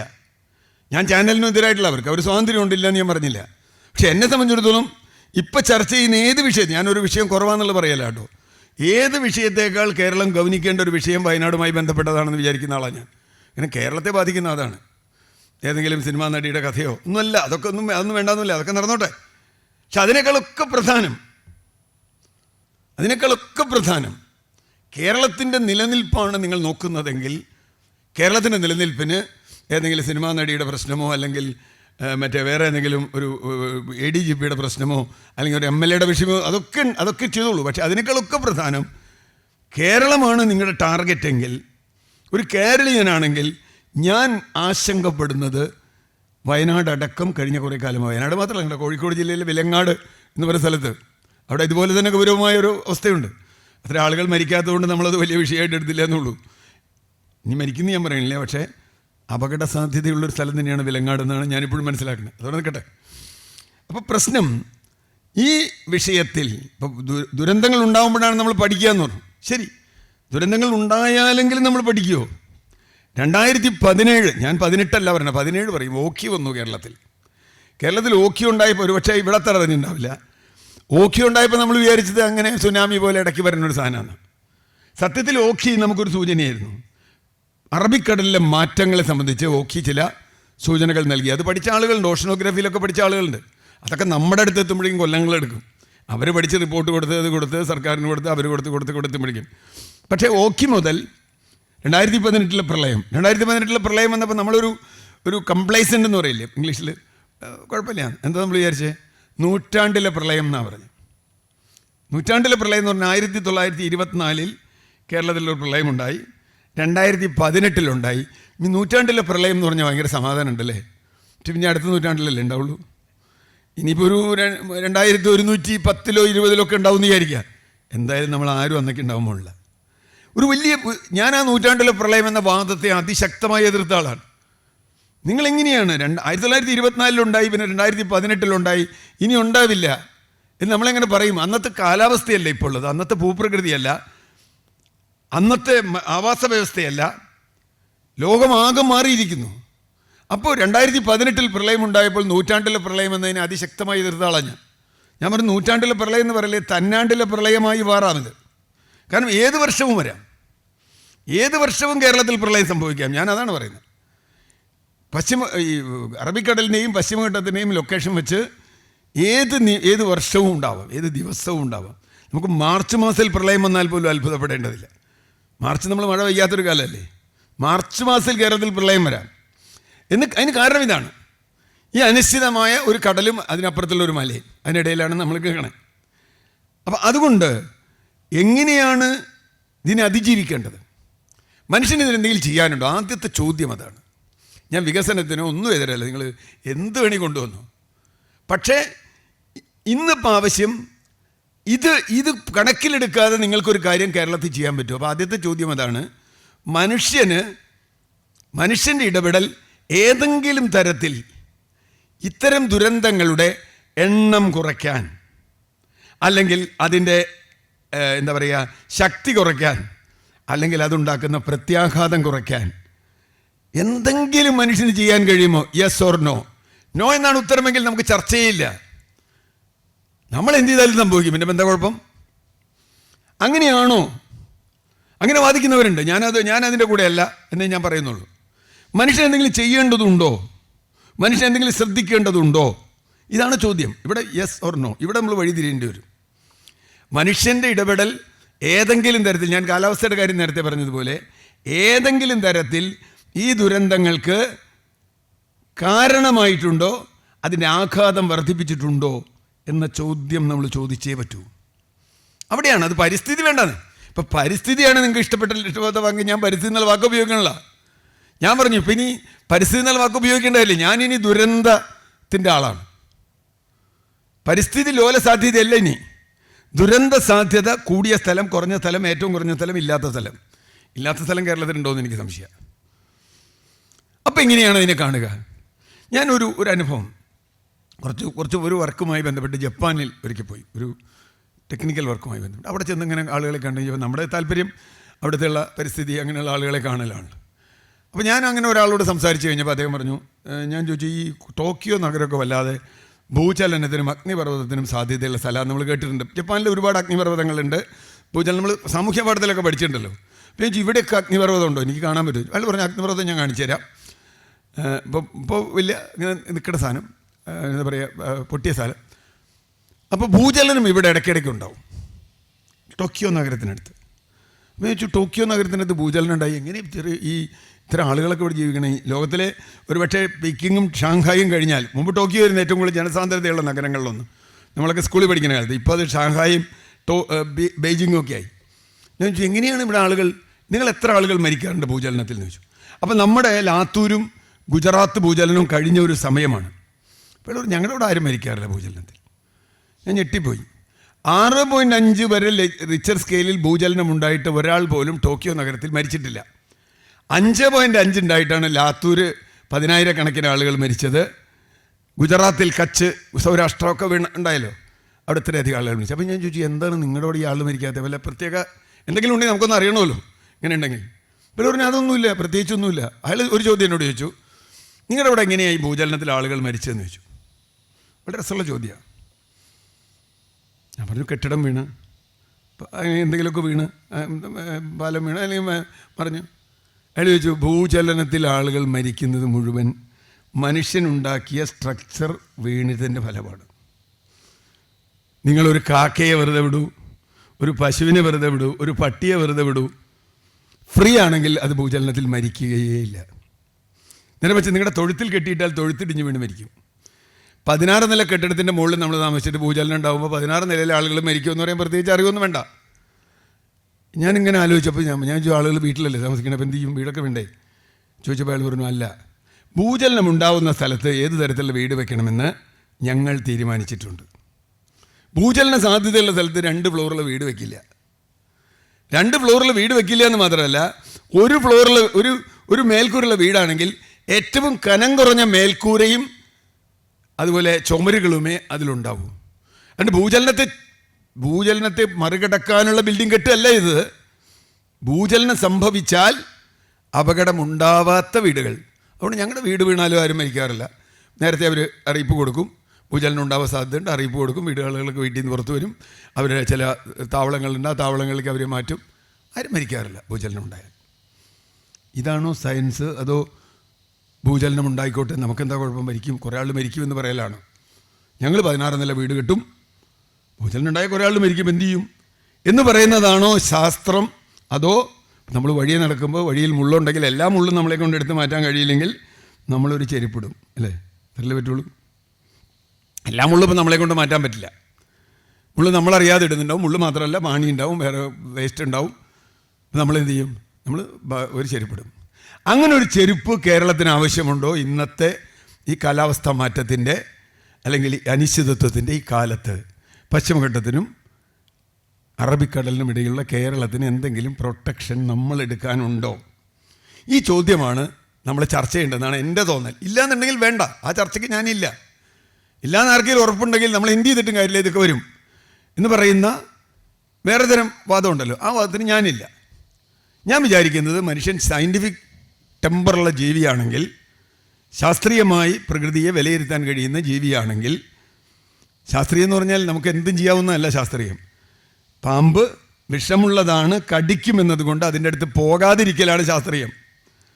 പാമ്പിന് വിഷമില്ലാതാക്കാനുള്ള ഗവേഷണം നടത്തലല്ല. അതാണ് പ്രശ്നം. എല്ലാ പാമ്പുകൾക്കും വിഷമില്ലാതാക്കാൻ നമ്മൾ ഒരാൾ ഗവേഷണം ആരംഭിച്ചാൽ എങ്ങനെയിരിക്കും? പാമ്പ് കടിച്ച ആളുടെ എത്രയാണ് മരിക്കണേ? കേരളത്തിൽ ഏറ്റവും കൂടുതൽ ആളുകൾ മരിക്കുന്ന ഒരു ജീവി പാമ്പ് കടിച്ചിട്ടാണ്. ശരിയാ, നമുക്ക് പാമ്പിനൊക്കെ വിഷമില്ലാണ്ടാക്കാൻ ഒരു ഗവേഷണം നടത്തിയാലോ എന്ന് ഏതെങ്കിലും ഒരു വെറ്റിനറി സർവകലാശാല ആലോചിച്ചാൽ ഞാൻ അതിൻ്റെ കൂടെയില്ല. കാരണം പാമ്പിന് വിഷമുണ്ട്, പാമ്പ് വിഷമുള്ളതാണ്. കടുവയുടെ സ്വഭാവമുണ്ട്, ആനയ്ക്ക് ആനയുടെ സ്വഭാവമുണ്ട്. അങ്ങനെ ഉണ്ടാവണ്ടേ? അങ്ങനെയാണോ വേണ്ടത്? അത് ഞാൻ ചോദിച്ചാൽ എല്ലാവരും ഒരേ ഡ്രസ്സിൽ വന്നിരുന്നാൽ മതിയൊന്ന്. അപ്പോൾ തീർച്ചയായും ഈ വൈവിധ്യമുണ്ട്. ഈ വൈവിധ്യം നിലനിർത്തിക്കൊണ്ട് എങ്ങനെയാണ് നമുക്ക് മുമ്പോട്ട് പോകാനാവുക? നമുക്ക് പാരീസിൻ്റെ പോലെ വേണോ, ജർമ്മനിയുടെ പോലെ വേണോ, ജപ്പാൻ്റെ പോലെ വേണോ, അതൊക്കെ ആലോചിക്കാം. അങ്ങനെ ആലോചിക്കുമ്പോൾ അവിടെ വേറെ ചില കാര്യങ്ങളുണ്ട്, അതിലേക്ക് ഞാൻ പോകില്ല. ജപ്പാൻ്റെ കാര്യം ഞാൻ പറഞ്ഞുള്ളൂ. ജർമ്മനിയിലോ സ്വിറ്റ്സർലൻഡിലോ പാരീസിലോ നിങ്ങൾക്കൊരു വീട് വെക്കണമെങ്കിൽ എത്രത്തോളം ബുദ്ധിമുട്ടുണ്ടെന്ന് അവിടെ പോയി ചോദിച്ചാൽ മതി. ഞാൻ കുറേ സ്ഥലം മേടിച്ച് വഴിയിൽ എനിക്കൊരു വീടങ്ങ് വയ്ക്കാൻ പറ്റില്ല. ഇന്ന സ്ഥലത്തെ വീട് വയ്ക്കാവുന്ന അവിടെ നിയമമുണ്ട്. ഗാഡ്ഗിൽ പണ്ട് പറഞ്ഞ സോണിംഗ് ഉണ്ട്, കൃത്യമായ സോണിംഗ് ഉണ്ട്. ഇവിടെ വീട് വയ്ക്കാൻ പറ്റുള്ളൂ. എൻ്റെ സ്വന്തം ഭൂമിയാണെന്ന് വെച്ചിട്ട് എനിക്ക് വീട് വയ്ക്കാൻ പറ്റില്ല.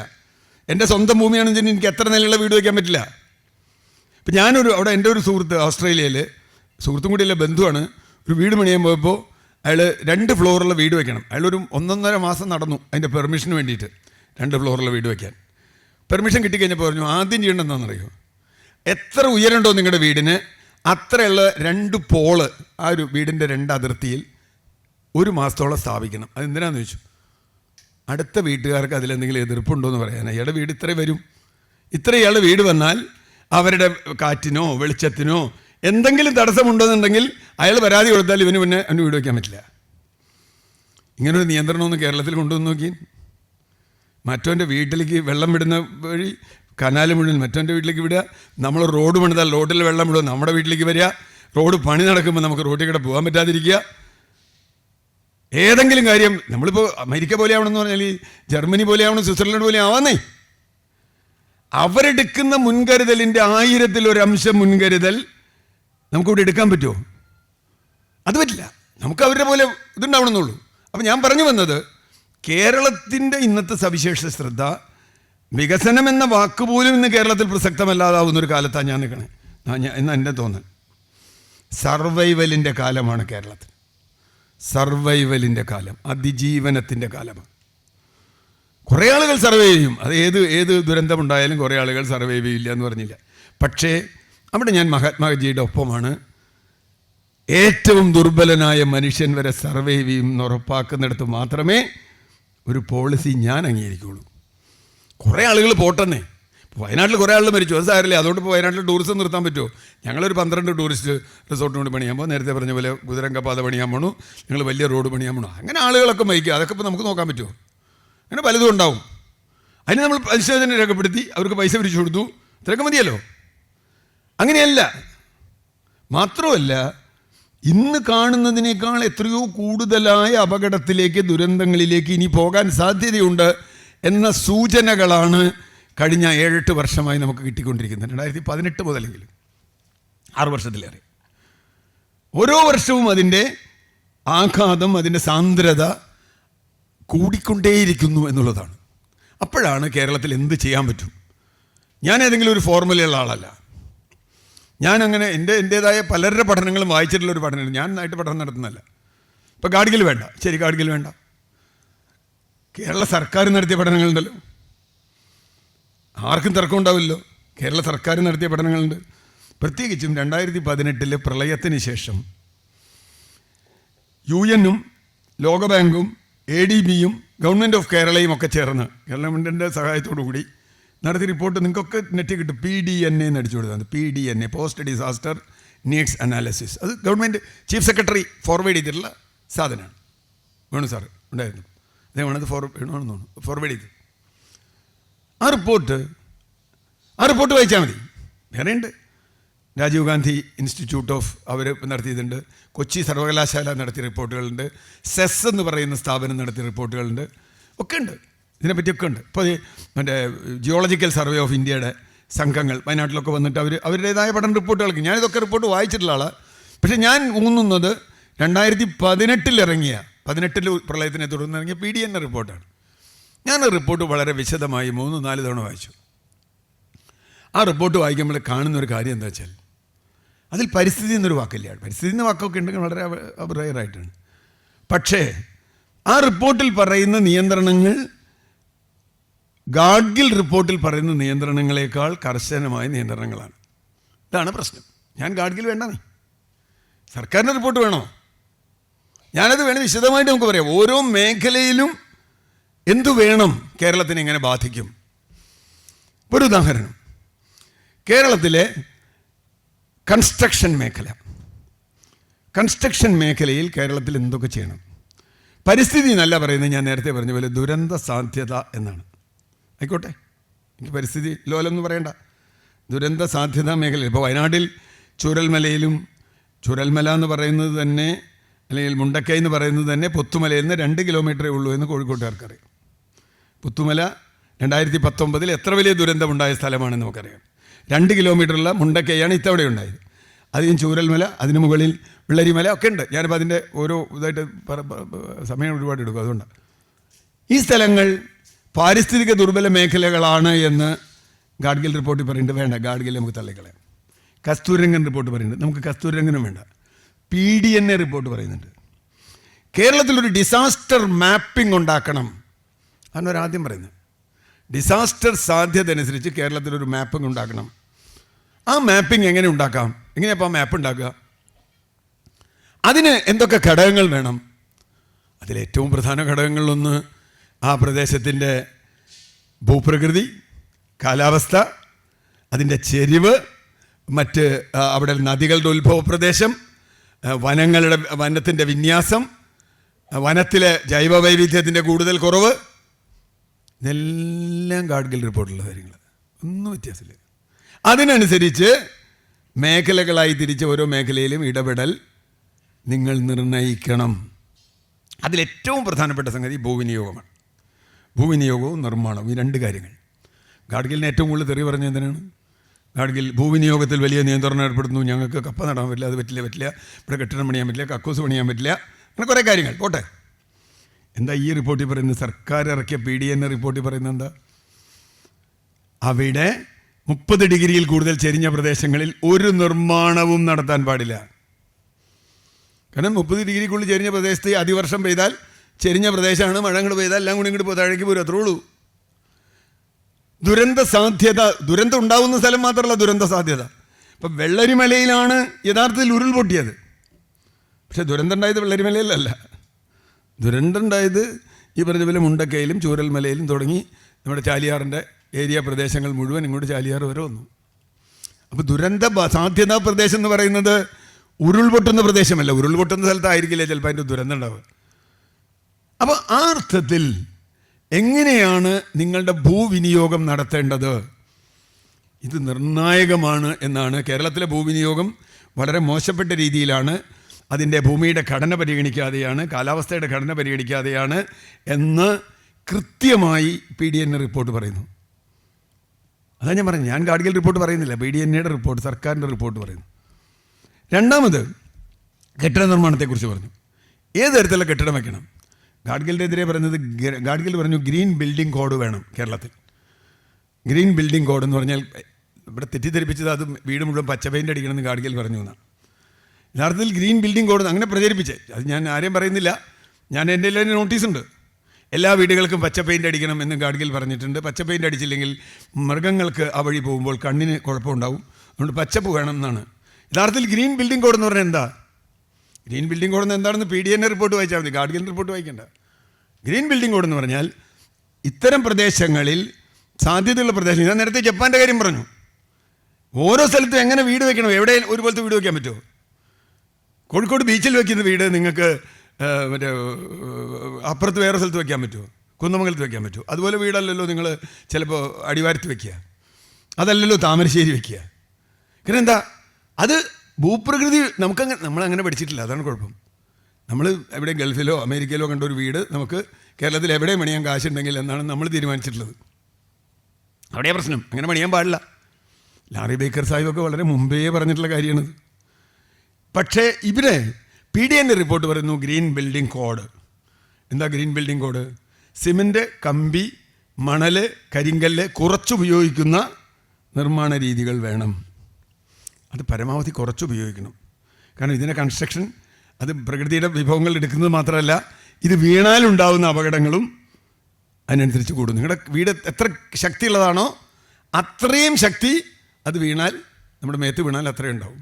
ഇപ്പോൾ 6 ഇഞ്ചിൻ്റെ കോൺക്രീറ്റ് വേണോ 8 ഇഞ്ചിൻ്റെ വേണോ എന്നൊക്കെ നമ്മൾ തർക്കിക്കും. ആനെ മോളിൽ കയറ്റണവരാണ് 8 ഇഞ്ചിൻ്റെ 6 ഇഞ്ചിൻ്റെ ഒക്കെ കോൺക്രീറ്റ് വെക്കണം. അതിൻ്റെ ആവശ്യമില്ല. എന്തിനാ 6 ഇഞ്ചിൻ്റെ കോൺക്രീറ്റ്? നമുക്ക് മനുഷ്യനെ കിടക്കാനുള്ള സ്ഥലമല്ലേ വേണ്ടു, അല്ലെങ്കിൽ ഒരു അലമാര ഇടണം, അത്രയല്ലോ വീടിന് മുകളിൽ വേണ്ടു. പക്ഷെ എന്നാലും കിടന്നോട്ടെ, 8 ഇഞ്ച് ആയിക്കോട്ടെ എന്ന് പറയും. 8 ഇഞ്ച് എന്ന് പറഞ്ഞാൽ എത്ര ടൺ കോൺക്രീറ്റും എത്ര ടൺ സിമെൻറ്റും എത്ര ടൺ കമ്പിയും അതിന് കൂടുതൽ വേണ്ടി വരും നമ്മൾ ആലോചിക്കാറില്ല. നമ്മൾ വിചാരിക്കണം എന്താ, അവിടെയാണ് നമ്മുടെ പ്രധാന പ്രശ്നം. പ്രകൃതിയുടെ വിഭവങ്ങളും പ്രകൃതിയുടേതും നമ്മുടെ പൈസയുടെ കണക്കിൽ നമ്മൾ കണക്കാക്കുമ്പോഴാണ് പ്രശ്നം. എനിക്ക് പൈസ ഉണ്ടെങ്കിൽ എനിക്ക് വലിയ വീട് വെച്ചാൽ എന്താ കുഴപ്പമെന്നാണ്. അപ്പോൾ അല്ലെങ്കിൽ ഞാൻ വീട് വെച്ചാൽ എന്താ കുഴപ്പം? ഈ ചോദ്യം എനിക്ക് ജനാധിപത്യമില്ല. ജനാധിപത്യത്തിൽ അങ്ങനെയില്ല. എനിക്ക് ഇഷ്ടം പോലെ വീട് വയ്ക്കാമെന്ന് ജനാധിപത്യമില്ല. അത് ഞാൻ നേരത്തെ പറഞ്ഞു, നമ്മളെക്കാളൊക്കെ വലിയ ജനാധിപത്യമുള്ള രാജ്യങ്ങളിൽ പോലും സ്വിറ്റ്സർലൻഡിലോ ജർമ്മനിയിലോ പാരീസിലോ പോയി നിങ്ങൾക്ക് ഇഷ്ടമുള്ള ഇടത്തൊരു വീട് വയ്ക്കാൻ പറ്റില്ല.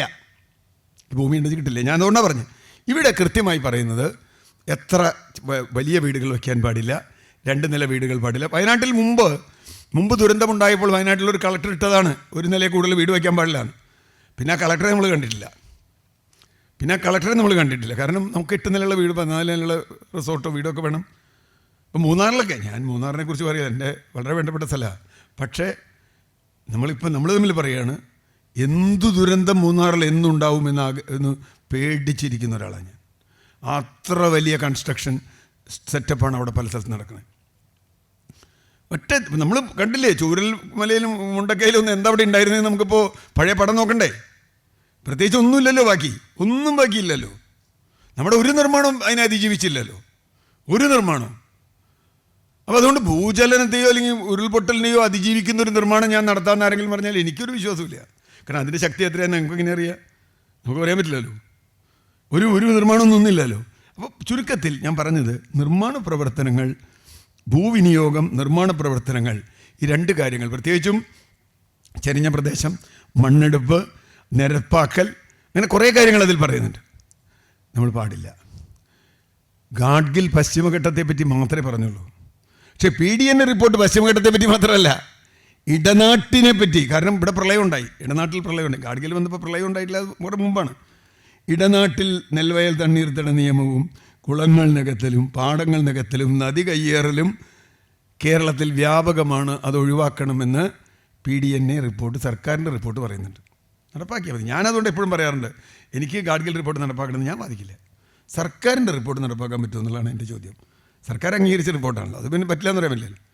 ഗാഡ്ഗിൽ ഒരു കമ്മിറ്റഡ് റിപ്പോർട്ടല്ലേ. അപ്പോൾ രണ്ടാമത്തെ കാര്യം, നിർമ്മാണം എങ്ങനെ നടത്തണം, എങ്ങനെ ഭൂവിനിയോഗം നടത്തണം, എങ്ങനെ പൊതുഭൂമികൾ സംരക്ഷിക്കണം, എങ്ങനെ വനങ്ങൾ സംരക്ഷിക്കണം. നമ്മുടെ വനങ്ങൾ അങ്ങേയറ്റം ശോഷിതമാണ് എന്ന് ഈ PDNA റിപ്പോർട്ട് പറയുന്നത്. അത് ഇവർ മാത്രമല്ല, ഒരുപാട് റിപ്പോർട്ടുകൾ മുമ്പ് തന്നെ പറഞ്ഞിട്ടുണ്ട്. നമ്മളിപ്പോൾ 29% ഫോറസ്റ്റ് കവറുണ്ട്, ട്രീ കവറുണ്ടെന്ന് നമ്മൾ പറയാം. ട്രീയും ഫോറസ്റ്റും തമ്മിൽ വലിയ വ്യത്യാസമുണ്ട്. മരമുണ്ടായതുകൊണ്ട് കാടുണ്ടാവില്ല. വനം എന്നത് വേറൊരു ആവാസ വ്യവസ്ഥയാണ്. നിങ്ങൾക്ക് എല്ലാത്തിലും കുറേ മരമുണ്ട്, മരം ഇപ്പോൾ നമുക്ക് കോഴിക്കോട്ടും വയ്ക്കാം, പക്ഷെ അത് വനമാവില്ല. വനമാകുന്നത് അതിൻ്റെ വ്യത്യാസം, ഇതിൻ്റെ മരങ്ങളുടെ വ്യത്യാസം, അതിൻ്റെ താഴെയുള്ള അടിക്കാട്, അവിടെയുള്ള കാലാവസ്ഥയുടെ പ്രത്യേകത, അവിടെ വിടുന്ന മഴവെള്ളം എങ്ങനെയാണത് ഒഴുകിപ്പോകാൻ ആ മരങ്ങൾ സഹായിക്കുന്നത് എന്നത്, മണ്ണിനെ അത് എത്രത്തോളം ആവരണം ചെയ്ത് മണ്ണിലെ ജലാംശം സാന്ദ്രത തടയാതെ നിർത്തുമെന്നുള്ളത്, ഇങ്ങനെയുള്ള പ്രശ്നങ്ങളൊക്കെ ഉണ്ട്. അങ്ങനെയുള്ള പ്രശ്നങ്ങൾ ഉണ്ടാകുമ്പോൾ എന്ത് പോയിക്കും, അതിനനുസരിച്ച് വേണം. ഇപ്പോൾ വനങ്ങളിൽ ഉരുൾപൊട്ടലുണ്ടായി. ഇപ്പോൾ ആളുകൾ പറഞ്ഞു വനങ്ങളിലാണ് ഉരുൾപൊട്ടൽ ഉണ്ടാവുന്നത്. അതിപ്പോൾ നമ്മളെന്താ ചെയ്യുക? വനങ്ങളിൽ ഉരുൾപൊട്ടൽ ഉണ്ടാവാൻ നമുക്കൊന്നും ചെയ്യാൻ പറ്റില്ല എന്ന് വേണമെങ്കിൽ വാദത്തിന് സമ്മതിക്കാം. പക്ഷേ പറ്റുന്ന കുറേ കാര്യങ്ങളുണ്ട്. നമ്മുടെ വനത്തിൻ്റെ സ്വഭാവം എത്ര മാറിയിട്ടുണ്ട്, ഏകവിള തോട്ടങ്ങളിലേക്ക് എത്ര ഭൂമി പോയിട്ടുണ്ട്. കേരളത്തിലെ വനം എന്ന് പറയുന്ന റെക്കോർഡിക്കൽ വനത്തിൽ യഥാർത്ഥത്തിൽ 29%, 25% വനമല്ല എന്നാണ് വനത്തിൻ്റെ എക്സ്പെർട്ടുകൾ പറയുന്നത്. കുറേ മരമുണ്ട്. ഇപ്പോൾ തേക്ക് തോട്ടം, യൂക്കാലി തോട്ടം, അക്കേഷ്യ തോട്ടം നമ്മുടെ ലിസ്റ്റിൽ വനമാണ്. അത് വനത്തിൻ്റെ ഒരു സ്വഭാവമില്ല. നമ്മൾ ഇതിനേക്കാളൊക്കെ വേറൊരു പ്രതിസന്ധി കേരളം മറന്നു കിടക്കുക. കുറേ കാലം ചർച്ച ചെയ്തതാണ് വന്യമൃഗങ്ങളും മനുഷ്യനും തമ്മിലുള്ള സംഘർഷം. വന്യമൃഗങ്ങളും മനുഷ്യനും തമ്മിലുള്ള സംഘർഷം വന്നെങ്ങനെയാണ്? മനുഷ്യൻ കയ്യേറിയെന്നൊന്നും ഞാൻ പറയുന്നില്ല. മനുഷ്യൻ കയ്യേറിയിട്ടൊന്നുമല്ല സംഭവിച്ചത്. മനുഷ്യൻ വേറെ തരത്തിൽ കയ്യേറി. എന്ത് കയ്യേറി? ഈ വനമായിരുന്ന പ്രദേശങ്ങൾ പലതും ഏകവിള തോട്ടങ്ങളാക്കി. അത് അക്കേഷ്യാവാം, തേക്കാവാം, നമുക്ക് ആവശ്യമുള്ള മരാന്നൊക്കെ വിചാരിക്കാം. അക്കേഷ്യ എനിക്കറിയില്ല. മറ്റേ യൂക്കാലിപ്റ്റസ് ആവാം, എണ്ണപ്പനയാവാം. ഈ സാധനത്തിൻ്റെ കുഴപ്പമെന്താ? അവിടെ ഒരു ജീവിക്ക് ജീവിക്കാൻ പറ്റില്ല, ഒരു ഭക്ഷണവും കിട്ടില്ല. അവിടെ കാടാണ്. നമ്മുടെ ലിസ്റ്റിലല്ലേ കാടുള്ളൂ. വന്യമൃഗത്തിനത് കാടല്ല. വന്യമൃഗത്തെ സംബന്ധിച്ചിടത്തോളം ഒരു കാടെന്ന് പറഞ്ഞെങ്കിൽ അതിൻ്റെ ഭക്ഷണം കിട്ടണം, അതിന് വെള്ളം കിട്ടണം, അതിൻ്റെ ഇര കിട്ടണം. ആ പ്രദേശമാണ് അതിൻ്റെ കാട്. നമ്മളിപ്പോൾ അത് കാടാണെന്ന് ഫോറസ്റ്റ് ഡിപ്പാർട്ട്മെൻറ്റ് പറഞ്ഞിട്ട് അത് കാടാണെന്ന് പറഞ്ഞാൽ വന്യമൃഗത്തിന് മനസ്സിലാവില്ല, കുരങ്ങന് മനസ്സിലാവില്ല, കടുവയ്ക്ക് മനസ്സിലാവില്ല, ആനയ്ക്ക് മനസ്സിലാവില്ല. കാരണം അവർക്ക് തിന്നാൻ കിട്ടണം. അവരവിടെ നിന്ന് ഇറങ്ങുന്നത് എന്തുകൊണ്ടാണ്? പിന്നെ മറ്റു കാര്യങ്ങൾ, അതിലുള്ള അന്യ സസ്യങ്ങൾ, ഇതൊക്കെ റിപ്പോർട്ടിൽ പറയുന്നുണ്ട്. നമ്മുടെ മഞ്ഞക്കൊന്ന പോലെയുള്ള സസ്യങ്ങൾ, അധിനിവേശ സസ്യങ്ങളെക്കുറിച്ച് ഒക്കെ കൃത്യമായി പറയുന്നുണ്ട്. വനം സംരക്ഷിക്കണം. അപ്പോൾ എന്ത് സംഭവിക്കും? വനത്തിൻ്റെ ആവാസ വ്യവസ്ഥയിൽ വ്യത്യാസം വന്നാൽ വെള്ളം പിടിച്ചു നിർത്തുന്ന, അല്ലെങ്കിൽ വെള്ളത്തെ വളരെ സ്ലോ ആയിട്ട് മണ്ണിലേക്ക് വീഴ്ത്തുന്ന ആവാസ വ്യവസ്ഥയ്ക്ക് പകരം ഒരു പക്ഷേ യൂക്കാലി പോലെയുള്ള ഒരു മരമാണെങ്കിൽ വളരെ വേഗം മണ്ണിലേക്ക് വെള്ളം വീഴുകയും ആ വെള്ളം പതുക്കെ പതുക്കെ അലിച്ചിറങ്ങും. ഇപ്പോൾ ചൂരൽമലയിലോ അല്ലെങ്കിൽ മുമ്പ് മറ്റേ ഇടുക്കിയിൽ പെട്ടിമുടിയിലോ ഉണ്ടായ ദുരന്തം നമ്മൾ പരിശോധിച്ചപ്പോൾ ഒരു ദിവസം കൊണ്ടുണ്ടായ ദുരന്തമൊന്നുമല്ല അത്. വർഷങ്ങൾ കൊണ്ട് നല്ല ഉയർന്ന പ്രദേശത്ത് വെള്ളം ഇറങ്ങി വെള്ളം ഇറങ്ങി ഭൂമിയുടെ മണ്ണ് വെള്ളവുമായി ഇന്ന് വളരെ വളരെ ഇതാവും, എന്താ പറയുക, സാന്ദ്രമായ വന്നിട്ട് അത് പെട്ടെന്ന് ഇളകുന്നതും, അടുത്ത ഒരു അതിവർഷം വരുമ്പോൾ കാത്തു നിൽക്കുകയാണ്. അതിവർഷം വരുമ്പോൾ ഇളകിയ മണ്ണിനിടയിലേക്ക് വലിയ തോതിൽ മഴ വന്ന് വീഴുകയും അപ്പോൾ നനഞ്ഞ മണ്ണ് ഒഴിഞ്ഞു കൊടുക്കുകയും അവിടെ നിന്ന് പാറയടക്കമുള്ള സാധനങ്ങൾ, മണ്ണ് താങ്ങി നിർത്തുന്നതാണ് പാറയും മണ്ണും തമ്മിലൊരു വലിയ ബന്ധമുണ്ട്, ഒന്നിനെ താങ്ങി നിർത്തുന്നതാണ്. അതിൽ വിടവ് വരികയും ഈ സാധനം താഴേക്ക് ഇറങ്ങി പോരുകയും ചെയ്യും. അപ്പോൾ വനത്തിൻ്റെ ആവാസ വ്യവസ്ഥ ഉരുൾപൊട്ടൽ എങ്ങനെ സഹായിക്കുന്നു, നമ്മുടെ തോട്ടങ്ങൾ എങ്ങനെ സഹായിക്കുന്നു, നമ്മുടെ നിർമ്മാണങ്ങൾ എങ്ങനെ അത് സഹായിക്കുന്നു, നമ്മുടെ ഖനനങ്ങൾ എങ്ങനെ സഹായിക്കുന്നു, ഇത് ഓരോന്നും സൂക്ഷ്മമായി പഠിക്കണം എന്നും അത് ഉണ്ടാവുന്ന സ്ഥലം. ഇതൊക്കെ പറഞ്ഞിട്ടുള്ളത് PDNA പോലെയുള്ള റിപ്പോർട്ടാണ്. മൂന്നാമത്തെ കാര്യം കൃഷിയാണ്. കൃഷിയും ഗാഡ്ഗിൽ കുറേ തെറി കേട്ടതാണ്. എന്താ കൃഷി? ചെരിഞ്ഞ പ്രദേശങ്ങളിൽ നിങ്ങൾ പശ്ചിമഘട്ടത്തിൽ കപ്പ നട്ടാൽ 10 വർഷം ശിക്ഷിക്കപ്പെടും എന്നാണ് ഒരാൾ പ്രസംഗിച്ചത്. അപ്പം ഞാൻ ചോദിച്ചു, എനിക്കിത് ഗാഡ്ഗിൽ റിപ്പോർട്ടിൽ ഇവിടെ 10 വർഷം ശിക്ഷയൊന്നും ഗാഡ്ഗിൽ റിപ്പോർട്ട് പറഞ്ഞിട്ടില്ല, അതിൽ ശിക്ഷയും പറഞ്ഞിട്ടില്ല, ഒന്നും പറഞ്ഞിട്ടില്ല. 10 വർഷം. അപ്പോൾ എങ്ങനെയാണ്? അതായത് ഏതോ ഒരു നിയമ ഭേദഗതിയിൽ നിർദ്ദേശിക്കാൻ പോകുന്നു, പരിസ്ഥിതി കുറ്റത്തിന് 10 വർഷം വരും, പരിസ്ഥിതി നിയമലംഘനം ചെയ്താൽ 10 വർഷം ശിക്ഷിക്കണമെന്ന് ആവശ്യപ്പെട്ടിട്ടുണ്ടാരോ, അത് വന്നാൽ ചേന നട്ടാൽ 10 വർഷം ശിക്ഷ കിട്ടുന്നു. സത്യത്തിൽ എന്താ പ്രശ്നം? ആവർത്തന കൃഷി ചെരിഞ്ഞ പ്രദേശത്ത് പാടില്ല എന്നാണ് ഗാഡ്ഗിൽ പറഞ്ഞത്. ഇത് ഗാഡ്ഗിൽ അല്ല പറഞ്ഞത്, സത്യത്തിൽ ഗാഡ്ഗിലെ റിപ്പോർട്ടിലെടുത്തുള്ളൂ.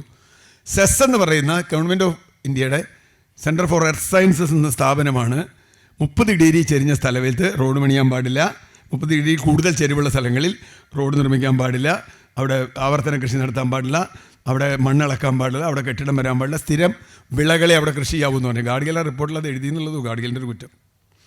ഇപ്പോൾ അതേ കാര്യം അതേപോലെ സർക്കാരിൻ്റെ റിപ്പോർട്ടിൽ വന്നിട്ടുണ്ട്. ഞാനിത് ഏതെങ്കിലും ഒന്ന് സ്ഥാപിക്കാനോ ഒന്നുമല്ല, എന്താണ് ചെയ്യേണ്ടതെന്ന് നമുക്കറിയാത്തതുമല്ല. എന്താണ് ചെയ്യേണ്ടതെന്ന് നമുക്കറിയാം, ഇതിൻ്റെ ആഘാതം കുറയ്ക്കാൻ. അതുപോലെ ജൈവകൃഷി പശ്ചിമഘട്ടത്തിലാവണം. എന്തുകൊണ്ടാണ് ജൈവകൃഷി വേണമെന്ന് പറഞ്ഞ്? ജൈവകൃഷി എന്ന് പറഞ്ഞാൽ നമ്മൾ ജൈവകൃഷിയുടെ ഭ്രാന്തായതുകൊണ്ടല്ല. ജൈവകൃഷി 10 വർഷത്തിനകത്ത്, അത് 2011 പറഞ്ഞ് 10 വർഷത്തിനകത്ത് ജൈവകൃഷി പശ്ചിമഘട്ടത്തിൽ കൊണ്ടുവരണമെന്ന് ഗാഡ്ഗിൽ എഴുതി. ഭയങ്കര ബഹളം. പക്ഷേ 2010 കേരള നിയമസഭ പാസ്സാക്കി ജൈവകർഷക നയം. 10 വർഷത്തിനകത്ത് കേരളം മുഴുവൻ ജൈവകൃഷി കൊണ്ടുവരാണ്. താനെടുത്ത് എഴുതുക ഗാഡ്ഗിലിൻ്റെ റിപ്പോർട്ടിൽ. പക്ഷേ ഗാഡ്ഗിൽ ഇതെറി കേട്ടു, നിങ്ങൾ ജൈവകൃഷി ചെയ്താൽ കർഷകൻ ചത്തുപോകും, കർഷകന് നഷ്ടം വരും. പക്ഷേ ഗാഡ്ഗിൽ ഒരു കാര്യം കൂടി പറഞ്ഞു, വളരെ കാലമെടുത്ത് ജൈവകൃഷിയിലേക്ക് മാറ്റേണ്ട കാര്യം എന്തുകൊണ്ടാണ്? അല്ലെങ്കിൽ പശ്ചിമഘട്ടത്തിൻ്റെ ഘടന നിലനിൽക്കില്ല. ആ ജൈവകൃഷിയിലേക്ക് മാറ്റാൻ കർഷകന് സഹായം കൊടുക്കണം, പണം കൊടുക്കണം എന്ന് എഴുതി ഗാഡ്ഗിൽ എഴുതി. പക്ഷേ സംസ്ഥാന പോളിസിയിൽ അതില്ല. ഞാൻ പറഞ്ഞു വന്നത് കൃഷിയാവാം, വനമാവാം, ഇതൊക്കെ ആവാം. അപ്പോൾ നമുക്കിപ്പോൾ എൻ്റെ ഒരു പോയിൻ്റ്, കേരളത്തിൽ വികസനം വേണോ വേണ്ടതെന്നൊക്കെ ഞാൻ തർക്കിയത്. കേരളയിൽ വേണോ, വിമാനത്താവളം വേണോ, എല്ലാ ജില്ലയിലും വിമാനത്താവളം വേണോ, പഞ്ചായത്തിൽ വിമാനത്താവളം ആവാം, ഒരു വിരോധമില്ല. പക്ഷേ കേരളത്തിലൊരു പദ്ധതി നിർദ്ദേശിക്കപ്പെടുമ്പോൾ ഏറ്റവും പ്രധാനമായി, ഉദാഹരണത്തിന് ഇപ്പോൾ കേരളിൻ്റെ വന്നു, നമ്മൾ കേരളിനെ എതിർത്ത് റെയിൽ വേണോ വേണ്ടോ എന്നുള്ളതല്ല, റെയിൽ ഇവിടെ രാജ്യത്തുണ്ടല്ലോ. അല്ലെങ്കിലും അതിൽ ഏറ്റവും പ്രധാനപ്പെട്ട ഒരു കാര്യം എന്താ? 300 കിലോമീറ്റർ ദൂരം കേരളത്തിൽ തെക്ക് വടക്ക് കേരളത്തിൻ്റെ നെടുക മതിലാണ്. മതിലെന്ന് പറഞ്ഞാൽ എന്താണ്? അതിൻ്റെ മുകളിൽ കൂടി പോകാനുള്ള കെട്ടിയ മതിൽ. ഇപ്പം നിങ്ങൾ ഹൈവേ നിർമ്മാണം നടക്കുന്ന സ്ഥലങ്ങളിൽ ഇപ്പോൾ പോയാൽ അത്രയും വലുതൊന്നുമല്ല, ചെറുത്. ഇപ്പോൾ ഹൈവേ നിർമ്മാണം നടക്കുന്ന കോഴിക്കോട് ജില്ലയിൽ തന്നെ പല സ്ഥലങ്ങളിൽ നമ്മൾ പോയാൽ കാണുന്നൊരു പ്രതിസന്ധിയുണ്ട്. എന്തെന്നറിയോ? കിഴക്കുന്ന് വരുന്ന വെള്ളം പടിഞ്ഞാട്ട് പോകാനൊരു വഴിയില്ല. അവിടെ ഹൈവേയുടെ കിഴക്ക് വശത്ത് പ്രളയമാവും. പല സ്ഥലങ്ങളിൽ ഞാൻ കംപ്ലയിൻറ്റ് കിട്ടിയിട്ടുണ്ട്, പല സ്ഥലങ്ങളിൽ ഞാൻ പോയിട്ടുണ്ട്. അല്ലെങ്കിൽ അവിടുന്ന് ഇടിയും, ഭൂമി ഇടിയും. കാരണം നമ്മളിങ്ങനെ വെട്ടി പോകണം, ഇടിയാണ്. ഇപ്പോൾ യൂണിവേഴ്സിറ്റിയിലും ആ പ്രദേശത്തൊക്കെ ഞാൻ പല സ്ഥലത്തും പോയിട്ടുണ്ട്, ഇടിയാണ് കോഴിക്കോട് യൂണിവേഴ്സിറ്റിയൊക്കെ. ഇത് പരിഗണിക്കാതെ നിങ്ങൾക്ക് റോഡ് പണിയാൻ പറ്റുമോ? ഇത് ഹൈവേ എന്ന് പറയുന്ന വളരെ ചെറിയൊരു സാധനം പണിയുമ്പോഴാണ്. ഇതിനേക്കാളൊക്കെ ഉയരമുള്ള വലിയ തോതിൽ ഒരു 300 കിലോമീറ്റർ നീളത്തിൽ കേരളത്തിൽ ഒരു തോന്നാൽ കേരളത്തിൻ്റെ കിഴക്ക് നിന്ന് പടിഞ്ഞാട്ട് വെള്ളം എങ്ങനെ ഒഴുകിപ്പോകും, ഹൈഡ്രോളജിക്കൽ സ്റ്റഡി നടത്തിയിട്ടുണ്ടോ എന്ന ചോദ്യത്തിനാണ്. നിങ്ങൾ വികസന വിരുദ്ധരാണ്, നിങ്ങൾ ജർമ്മനി പോയപ്പോൾ കേരളയിൽ കയറിയിട്ടില്ലേ? കയറിയിട്ടുണ്ടെന്നേ. ഞാൻ വിമാനത്താവളത്തിൽ പോയിട്ടുണ്ട്. എന്ന് വെച്ചാൽ എൻ്റെ വീട്ടിന് മുമ്പിൽ വിമാനത്താവളം ഉണ്ടാകുമെന്ന് പറഞ്ഞാൽ പറ്റുമോ? ഞാൻ പറ്റില്ലല്ലോ. അങ്ങനെ പറ്റുമോ? എൻ്റെ വീടെടുത്തു, നിങ്ങൾ വീട് പൊക്കോ, വിമാനത്താവളം ഉണ്ടാക്കാമെന്ന് പറഞ്ഞാൽ പറ്റുമോ? അങ്ങനെയല്ലല്ലോ. പ്രശ്നം എന്താ? നിങ്ങൾ അവിടെ അത് ചെയ്തിട്ടില്ലേ എന്ന് ചോദിച്ചാൽ, അതുകൊണ്ടാണ് ഞാൻ തുടക്കത്തിൽ പറഞ്ഞ് അവിടെ അത് ചെയ്തിട്ടുണ്ടെങ്കിൽ അതിനുള്ള എല്ലാ ശ്രദ്ധകളും എടുത്തിട്ടാണ് അവർ ചെയ്തിട്ടുള്ളത്. നമ്മളതേ കാര്യം ഇവിടെ ചെയ്യുമോ?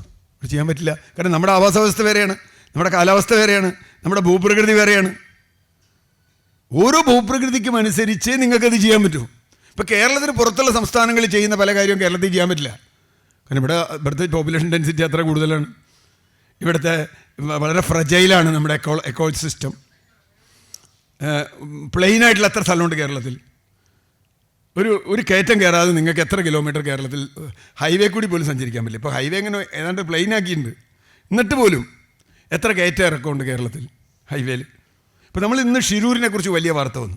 ഷിരൂർ അപകടം ഉണ്ടായ അടുത്ത ആഴ്ച ഞാൻ അവിടെ പോയതാണ്. ഷിരൂർ സത്യത്തിൽ വയനാട്ടിൽ ഉണ്ടായേക്കാൾ 10 ഇരട്ടി മണ്ണാണ് ഷിരൂരിൽ ഒലിച്ചത്.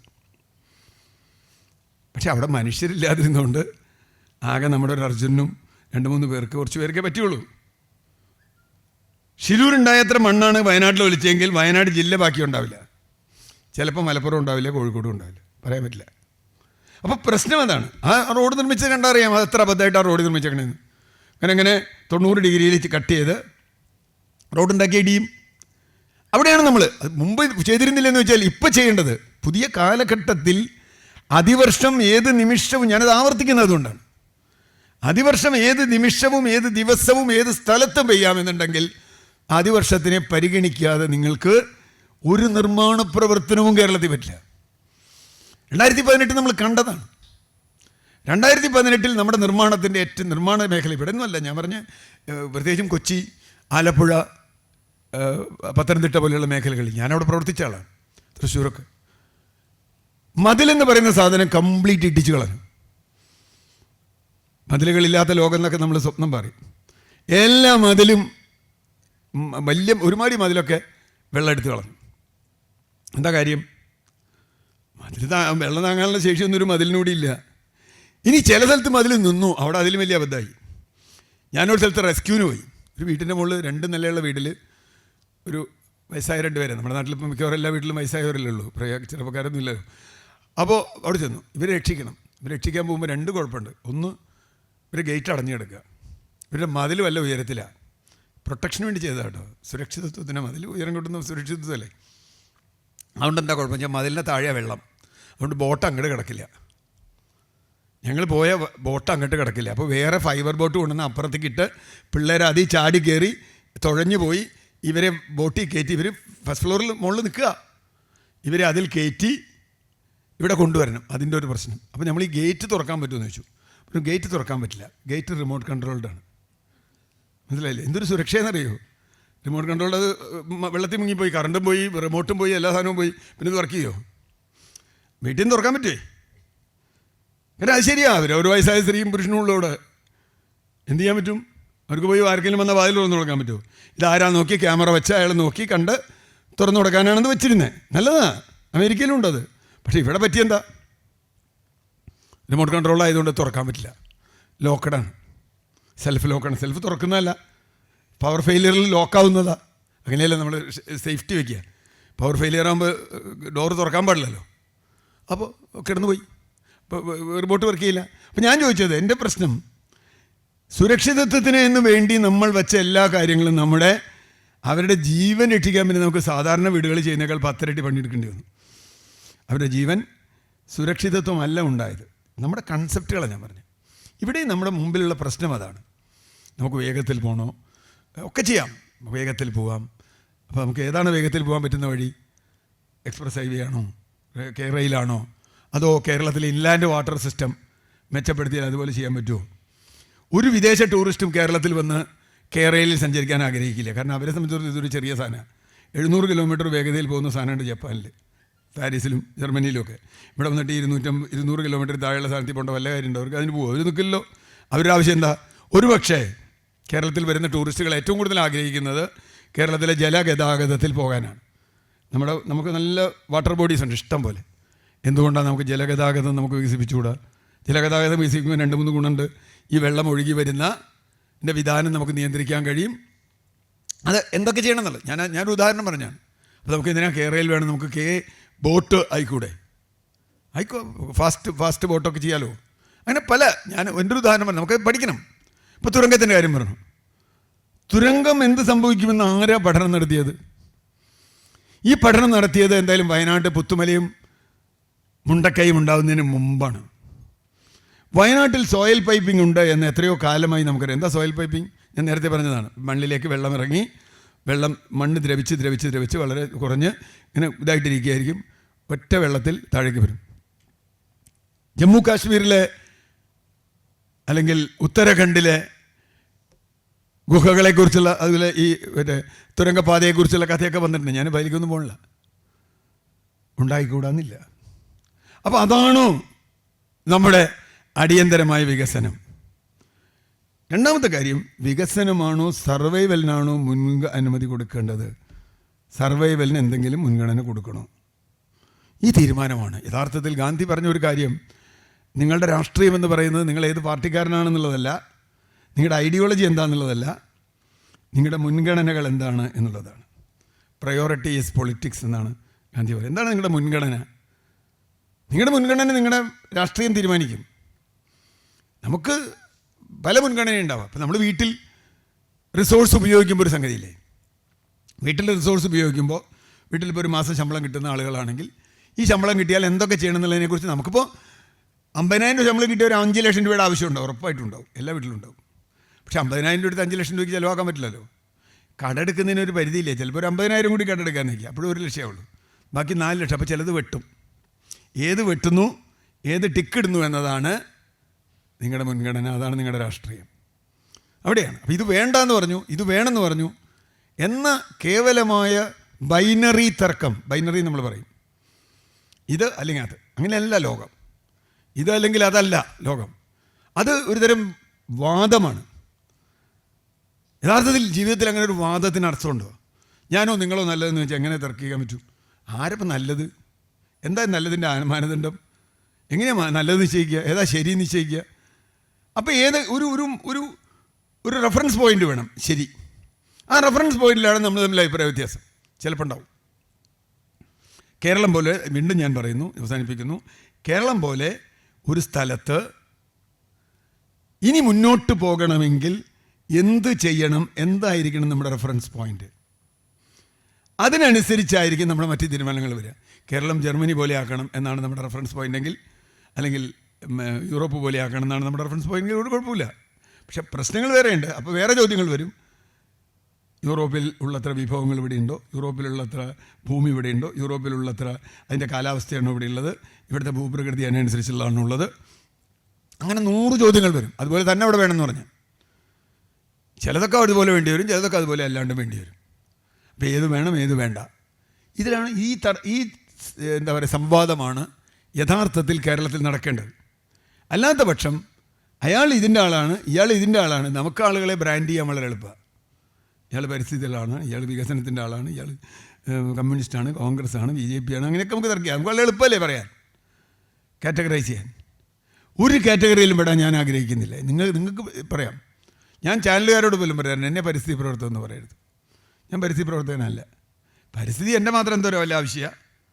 കേരളത്തിൽ വനം സംരക്ഷിക്കുന്നത് സുഗതകുമാരി ടീച്ചറുടെയോ അല്ലെങ്കിൽ വേറെ ആരെങ്കിലുമൊക്കെ ഒരു ആവശ്യമാണ് അല്ലല്ലോ. വനം സംരക്ഷിക്കണം, മല സംരക്ഷിക്കണം, പുഴ സംരക്ഷിക്കണം എന്നൊക്കെ പറയുന്ന ഏതെങ്കിലും വെച്ചാൽ ഇപ്പോൾ എന്തോ പുഴ സംരക്ഷിക്കണം എന്ന് ഞാൻ പറഞ്ഞാൽ നിങ്ങളെന്തോ കുഴപ്പമുണ്ട്, എനിക്കെന്താ പുഴ? നിങ്ങൾക്കുള്ള ആവശ്യമൊന്നുമില്ലേ പുഴയ്ക്ക്? എനിക്കുള്ളൂ. ദുരന്തമുണ്ടായാൽ എനിക്കാ പറ്റുക, നിങ്ങൾക്കോ പറ്റുകയെന്ന് പറയാൻ പറ്റില്ല. ഞാൻ വിചാരിക്കുക എൻ്റെ വീടത്തിൽ ഉയരത്തില്ല, അതുകൊണ്ട് അങ്ങനെ വരില്ല എന്ന്. ഒരു കണക്കാ, ഒക്കെ കണക്കാ. 2018 ശേഷം കേരളത്തിലുണ്ടായ ഒരു വ്യത്യാസങ്ങൾ ശ്രദ്ധിച്ചിട്ടുണ്ടോ എന്നറിയില്ല. അതിനു മുമ്പ് ഫ്ലാറ്റുകളുടെ വീടുകളുടെ പരസ്യത്തിൽ ഏറ്റവും കൂടുതലുണ്ടായിരുന്നത് വാട്ടർ ഫ്രണ്ട്, റിവർ വ്യൂ എന്നൊക്കെ ആയിരുന്നു. 2018 ശേഷം കാണാനില്ല. എന്തൊരു പരസ്യമായിരുന്നു റിവർ വ്യൂ, വാട്ടർ ഫ്രണ്ട്. ഞാൻ കൊച്ചിയിലൊക്കെ സ്ഥിരം കാണും water front, river view, hill view. ഒന്നുമില്ല, പരിപാടിയൊക്കെ നിർത്തി. എന്താ പെട്ടെന്ന് നമ്മളൊരു മാറിയത്? ആളുകൾക്ക് എന്താ വാട്ടർ ഫ്രണ്ട് വേണ്ടാണ്ടായത്? കാരണം അനുഭവമുണ്ട്, അത്രയേ ഉള്ളൂ. എന്നോടൊരു സുഹൃത്ത് പറഞ്ഞു, ഞാൻ പെരിയാറിൻ്റെ തീരത്ത് 7ാമത്തെ നിലയിലാണ് താമസിക്കുന്നത്, എനിക്കൊരു കുഴപ്പമില്ല. ചിരിച്ചത്തുപോയി. ആദ്യം കയറിയത് അവരുടെ വീട്ടിലാണ്. അപ്പോൾ ഞാൻ ചോദിച്ചു ഇപ്പോൾ എവിടെയുണ്ട്? അല്ല ഞാൻ 7ാമത്തെ നിലയിലുണ്ട്. അപ്പോൾ ഇറങ്ങാൻ പറ്റുമോ? ഇറങ്ങാൻ പറ്റില്ല, കാരണം ലിഫ്റ്റില്ല. പിന്നെ ഇറങ്ങി വന്ന 2ാമത്തെ നില വരെ വെള്ളമാണ്. അപ്പോൾ എങ്ങനെ ഇറങ്ങും? 2-3 ദിവസത്തേക്കുള്ള ഭക്ഷണമൊക്കെ ഇവിടെ ഉണ്ട്. പിന്നെ നമ്മൾ ബോട്ട് കൊണ്ടുപോയി ഇയാളെ, പുഴയുടെ ബോളിലാണ് ബോട്ട് കൊണ്ടുപോയി ഇയാളെ അവിടെ നിന്ന് രക്ഷിച്ച് ഇയാൾക്ക് വെള്ളവും ഭക്ഷണമൊക്കെ കൊടുത്തു. അവിടെ നിന്ന് രക്ഷിച്ചുകൊണ്ടിരുന്നു വന്നു. അപ്പോൾ ചോദിച്ചു നിങ്ങൾക്ക് ഇപ്പോൾ പുള്ളി പറയണത് 3 നില വരെ കയറിയിട്ടുള്ളൂ, അടുത്തവണ മുതൽ UPS ഒക്കെ 4ാമത്തെ നിലയിൽ വെക്കുന്നത് ജനറേറ്ററും. അപ്പോൾ ചോദിച്ചു 4 നില കയറില്ല എന്ന് വല്ല ഉറപ്പ് ആരെങ്കിലും പറഞ്ഞിട്ടുണ്ടാവും? ഇപ്പോൾ 3 നില കയറി. ആളുകളുടെ ഒരു ചിന്ത നോക്കും, ഇപ്പോൾ 3 നില കയറിയിട്ടുള്ളൂ ഇതുവരെ. ഞാൻ 4ാമത്തെ നിലയിൽ ജനറേറ്റർ വയ്ക്കും. അപ്പോൾ പിന്നെ എങ്ങനെ? പക്ഷേ ഞാൻ ഈ ലിഫ്റ്റ് എങ്ങനെ വരും? എനിക്ക് മനസ്സിലായില്ല. ഞാനൊരു എഞ്ചിനീയറാണ്, എനിക്ക് മനസ്സിലായില്ല അത്. അപ്പോൾ ഇങ്ങനെയാണ് നമ്മൾ ജീവിതത്തെ കാണുന്നതെങ്കിൽ നമുക്ക് ജീവിതത്തോട് പ്രത്യേകിച്ചൊന്നും പറയാനില്ല. ഇപ്പോൾ വയനാട്ടിലല്ലേ കുഴപ്പമുണ്ടായുള്ളൂ, കോഴിക്കോട് കുഴപ്പമുണ്ടായല്ലോ നിങ്ങൾ പറയണേ എന്താർത്ഥം?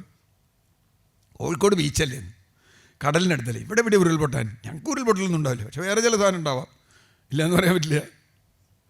നമ്മൾ വിചാരിച്ചതാരായിക്കൊള്ളുന്നില്ല. ഫ്ലഡ് ആവാം, കടൽ കയറ്റാവാം.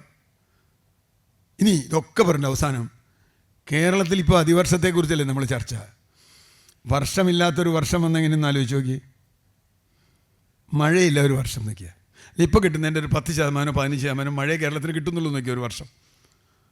നമ്മുടെയൊക്കെ കാലത്തന്നെ ചിലപ്പോൾ കാണേണ്ടി വരും. അത്ര ദൂരമൊന്നുമല്ല അത്. ഈ കാണുന്നൊന്നുമല്ല സ്ഥിതി. അപ്പോൾ മരണം വേറെ തരത്തിലുണ്ടാവുക. എത്ര കുപ്പിവെള്ളം വാങ്ങിച്ചാലും നമുക്ക് തീരില്ല. കുപ്പിവെള്ളം കൊണ്ട് മാത്രമൊന്നും പ്രശ്നം തീരുന്ന ഞാൻ വിചാരിക്കണില്ല. പുഴയിൽ വെള്ളം ഉണ്ടാവില്ല, അണക്കെട്ടിൽ വെള്ളം ഉണ്ടാവില്ല, ഡ്രിങ്കിങ് വാട്ടർ ഉണ്ടാവില്ല. കുറേ പേരൊക്കെ രക്ഷപ്പെടും. അത്യാവശ്യം 15 രൂപയുടെ കുപ്പിവെള്ളം വാങ്ങിച്ച് കുളിക്കാനൊക്കെ പറ്റുന്നവരുണ്ടാവും. ഉണ്ടാവില്ല എന്ന് ഞാൻ പറയില്ല, പക്ഷേ എല്ലാവർക്കും പറ്റില്ല. അലക്കണം, കുളിക്കണം, ടോയ്ലറ്റിൽ പോകാനൊക്കെ ഈ വെള്ളം മേടിക്കാൻ പറ്റുമോ?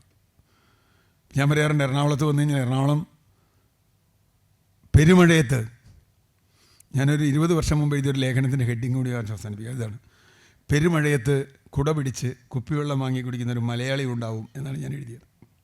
20-25 വർഷം മുമ്പാണ്. അന്ന് എന്നെ തെറി പറഞ്ഞതിന് കണക്കില്ല. മലയാളിയെ കുപ്പിവെള്ളം കുടിക്കാൻ പോകണം, ഏത് മലയാളി കുപ്പിവെള്ളം കുടിക്കും? പിന്നെ ഇവിടെ ഇത്ര പുഴ, ഇത്ര മഴ, ഇത്ര വെള്ളം കണ്ടിട്ട് കുപ്പിവെള്ളം കുടിക്കുമോ? വല്ല സായിപ്പം വന്നാൽ ഇടയ്ക്ക് മേടിച്ച് കുടിച്ചേക്കുന്നതാണ് എന്നോട് പലരും ബാധിച്ചത്. ഇന്ന് നമുക്കൊരു സംശയവും വേണ്ട, പെരുമഴയത്ത് കുട പിടിച്ച് പോയി കുപ്പിവെള്ളം 15 രൂപയ്ക്ക് കുപ്പിവെള്ളം വാങ്ങി കുടിക്കുന്ന മലയാളി നമ്മൾ തന്നെയാണ്, വേറെ ദൂരെയുള്ള ആളൊന്നുമല്ല. എന്തുകൊണ്ട് പെരുമഴയത്ത് പോലും നിങ്ങൾക്ക് പച്ചവെള്ളം കുടിക്കാൻ കിട്ടാത്ത എന്തുകൊണ്ട്? ഈ ഭൂമി അങ്ങനെയാണോ ഡിഫൈൻ ചെയ്തിട്ടുള്ളത്? അങ്ങനെയാണോ അത് ഡിസൈൻ ചെയ്തിട്ടുള്ളത്? അങ്ങനെയാണോ തുടരേണ്ടത്? നമ്മുടെ ഇടപെടലിൽ എന്തെങ്കിലും സാധ്യതയുണ്ടോ? ഇനി open to you. Thank you. ഒരു ചോദ്യവും കൂടെ ഉന്നയിക്കാൻ ആഗ്രഹിക്കുകയാണ്. അത് ഒരു എക്സാമ്പിളായിട്ടാണ്. അതായത് നമ്മുടെ ഭാരതപ്പുഴയിൽ മണ്ണ് നിറഞ്ഞിരിക്കുകയാണ്, മണൽ.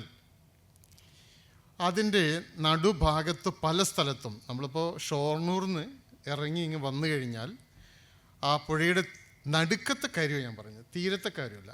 ആ മണ്ണെടുത്ത് തീരത്തേക്കിട്ട് തീരം സംരക്ഷിക്കുകയും ബാക്കി വല്ലതും വന്നിട്ടുണ്ടെങ്കിൽ ഒരു സോഷ്യൽ ഓഡിറ്റിലൂടെ നമുക്കത് ഉപയോഗിക്കുകയും ചെയ്താൽ ആഴം കൂട്ടിക്കൊണ്ട് ജലസ്രോതസ് കൂട്ടിക്കൊണ്ട് വല്ലതും ചെയ്യാൻ കഴിയുമോ?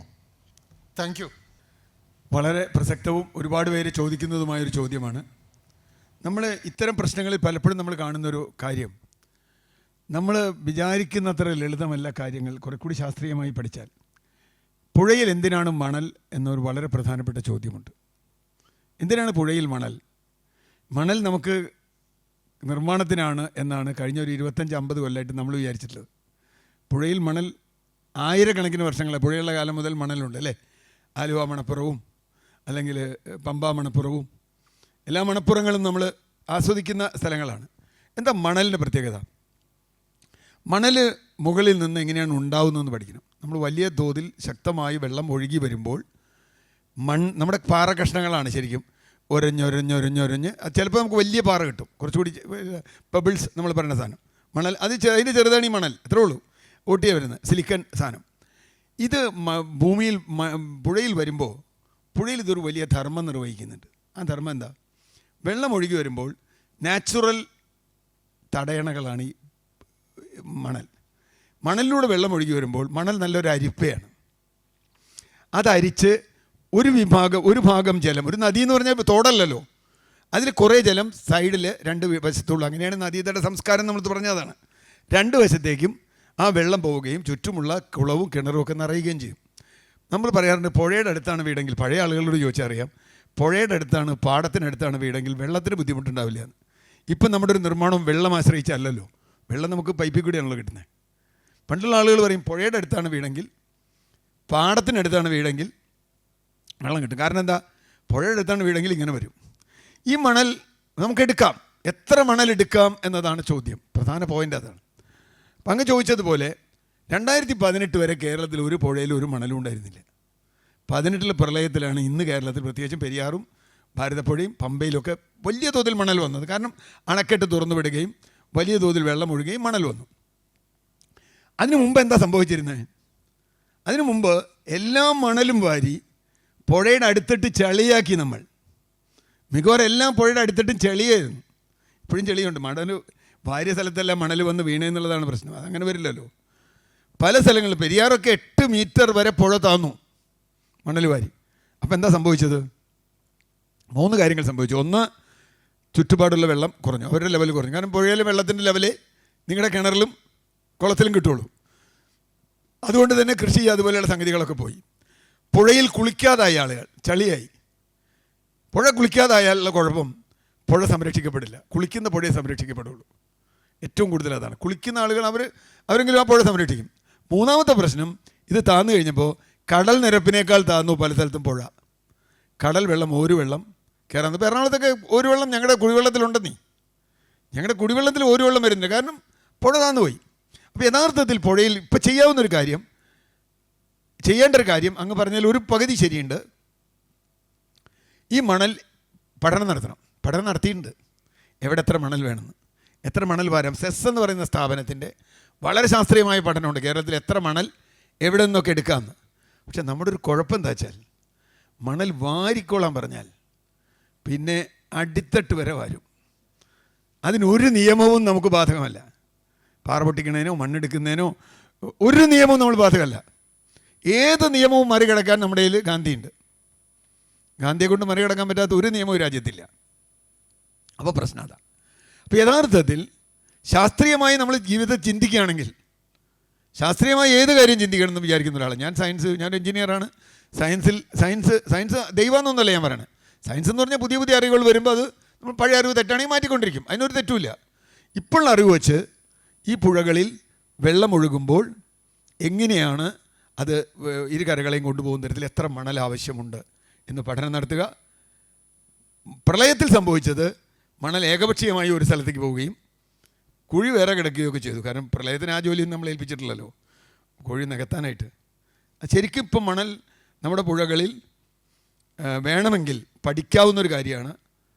മണലിൻ്റെ പഠിച്ച് എവിടെയൊക്കെ നമ്മൾ മണൽ കുറയ്ക്കണം, എവിടെ മണൽ കൂട്ടണമെന്ന് തീരുമാനിക്കുകയും അതിനുശേഷവും പുഴയിൽ മണലുണ്ടെങ്കിൽ, യഥാർത്ഥത്തിൽ ഈ അണക്കെട്ട് വന്നതിന് ശേഷമാണ് പുഴയിൽ മണൽ കുറഞ്ഞത്.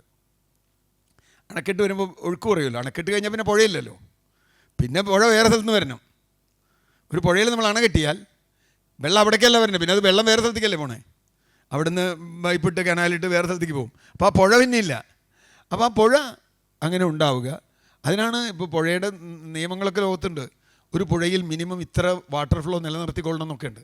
അപ്പോൾ നമുക്ക് മണലുണ്ടാവും. ഒരു പുഴയിൽ നമുക്ക് മിനിമം ഒരു എൻവറോൺമെൻറ്റൽ ഫ്ലോ അല്ലെങ്കിൽ എക്കോളജിക്കൽ ഫ്ലോ മിനിമം ഒരു റിവറിനെ കൊല്ലാൻ പാടില്ല. അതിന് സുപ്രീം കോടതി ഒരു വിധിയുണ്ട്. ഒരു നദി ഒരു മനുഷ്യന് തുല്യമായി കണക്കാക്കണമെന്ന്. It's a person. അതിനൊരു റൈറ്റ് ഉണ്ട്. ഒരു നദിക്ക് റൈറ്റ് ഉണ്ട്. അതിലെത്ര വെള്ളം വേണം, എനിക്കിത്ര മിനിമം വെള്ളം വേണം എന്ന് പറയുന്നത്.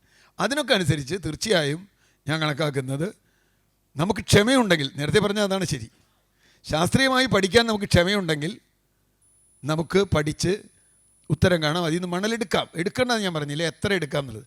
പക്ഷേ നമ്മുടെ എല്ലാ ആവശ്യത്തിനുള്ള മണൽ പുഴയിൽ നിന്ന് കിട്ടുമെന്നോ പാറപ്പൊടിയിൽ നിന്ന് കിട്ടുമെന്നോ നമ്മൾ തെറ്റിദ്ധരിക്കരുത്. കാരണം ഞാൻ എപ്പോഴും പറയാറുള്ള ഉദാഹരണമുണ്ട്. ഞാൻ ആശുപത്രിയിൽ രോഗിയെ കിടക്കുകയാണ്. എനിക്ക് ബ്ലഡ് വേണം. എനിക്ക് 4 ബോട്ടിൽ ബ്ലഡ് വേണം. ഇദ്ദേഹമാണ് ആദ്യം വരുന്നത്. ഞാൻ പറയണമെന്ന് നോക്കണം, 4 ബോട്ടിൽ അയാളുടെ നിന്ന് എടുത്തോളാൻ പറഞ്ഞ് നടക്കുമോ? എനിക്ക് ബ്ലഡ് വേണ്ടേ?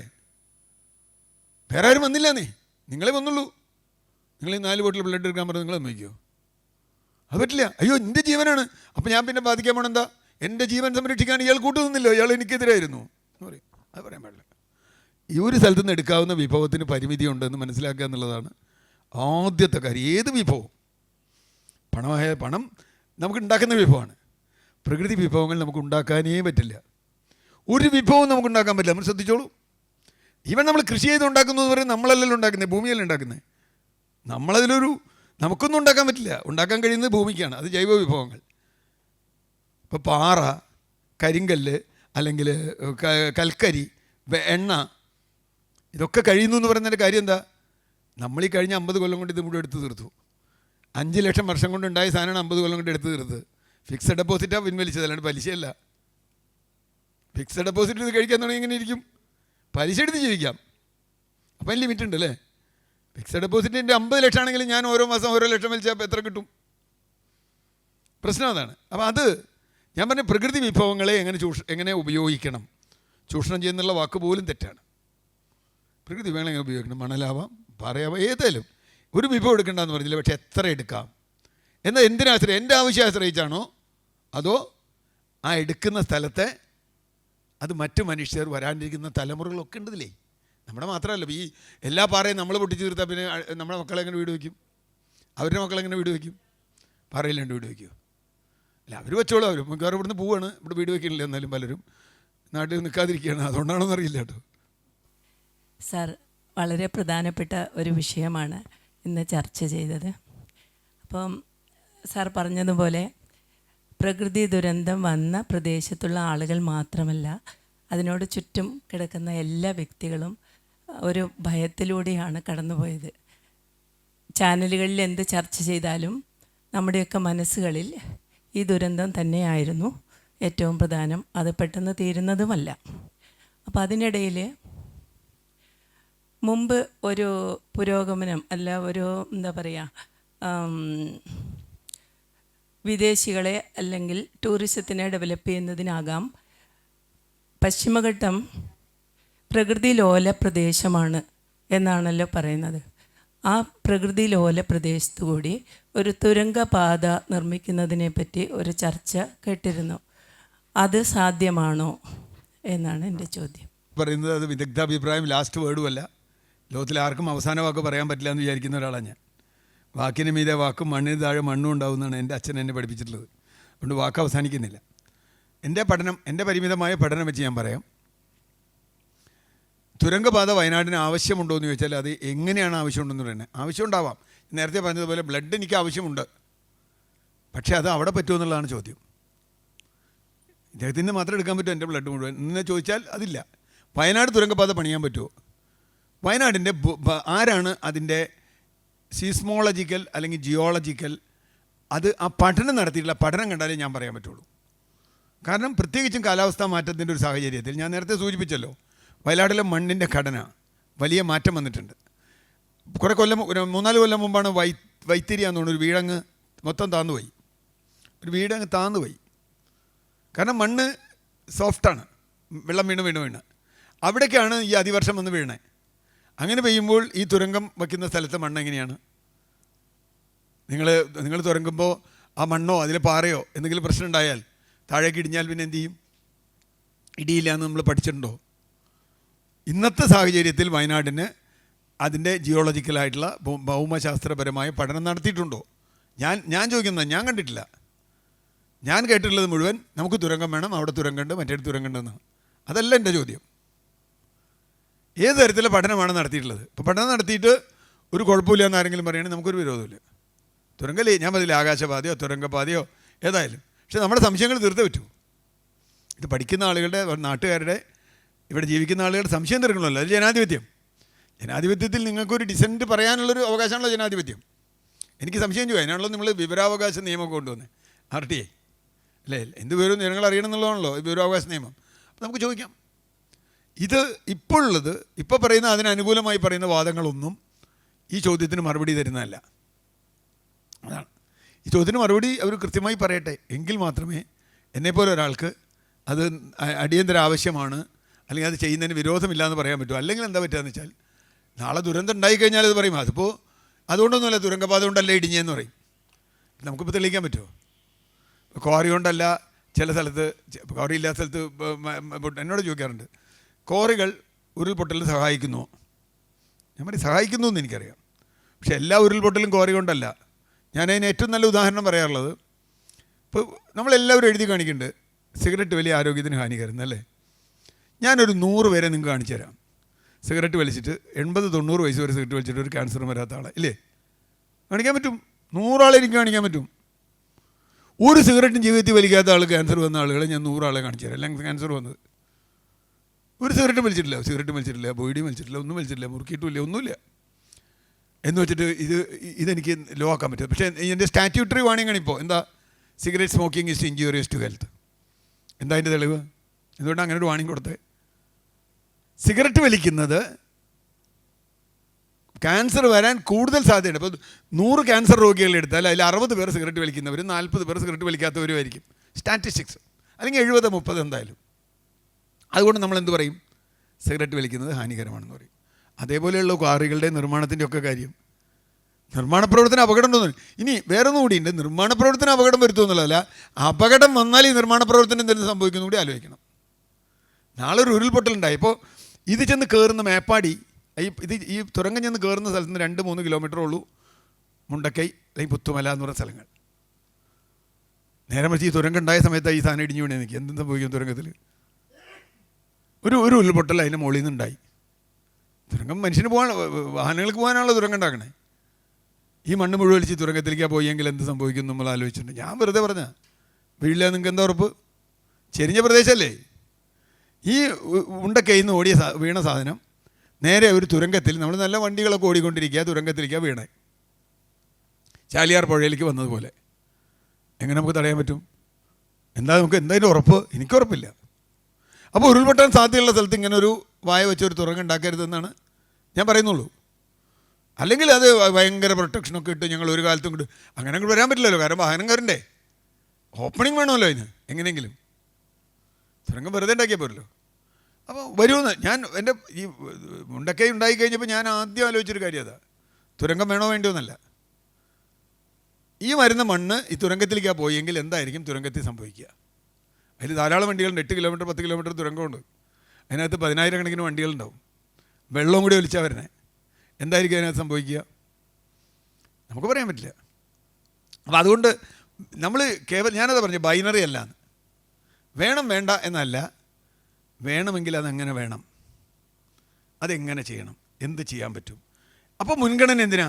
ഇത്തിരി അപകടമൊക്കെ ഉണ്ടാവുന്നത് നമ്മളത് നോക്കിയിട്ടൊന്നും കാര്യമില്ല എന്നാണ് പറയണമെങ്കിലോ മറുപടിയെങ്കിലോ അപകടം ഉണ്ടാവില്ല എന്നല്ല ഇതിന് മറുപടി പറയാം. അതാണ് അതിൻ്റെ തമാശ.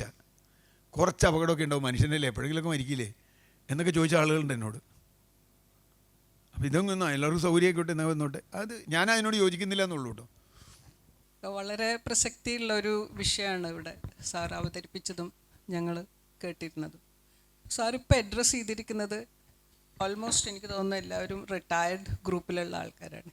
എനിക്ക് തോന്നുന്നു ഇത്തരം കേരളത്തിൻ്റെ ഭാവി അല്ലെങ്കിൽ കേരളത്തിനെ പറ്റിയുള്ള ആശങ്കകൾ നമ്മൾ കുറച്ചുകൂടെ യങ്ങർ ജനറേഷനുമായിട്ട് പങ്കിടണ്ടേ?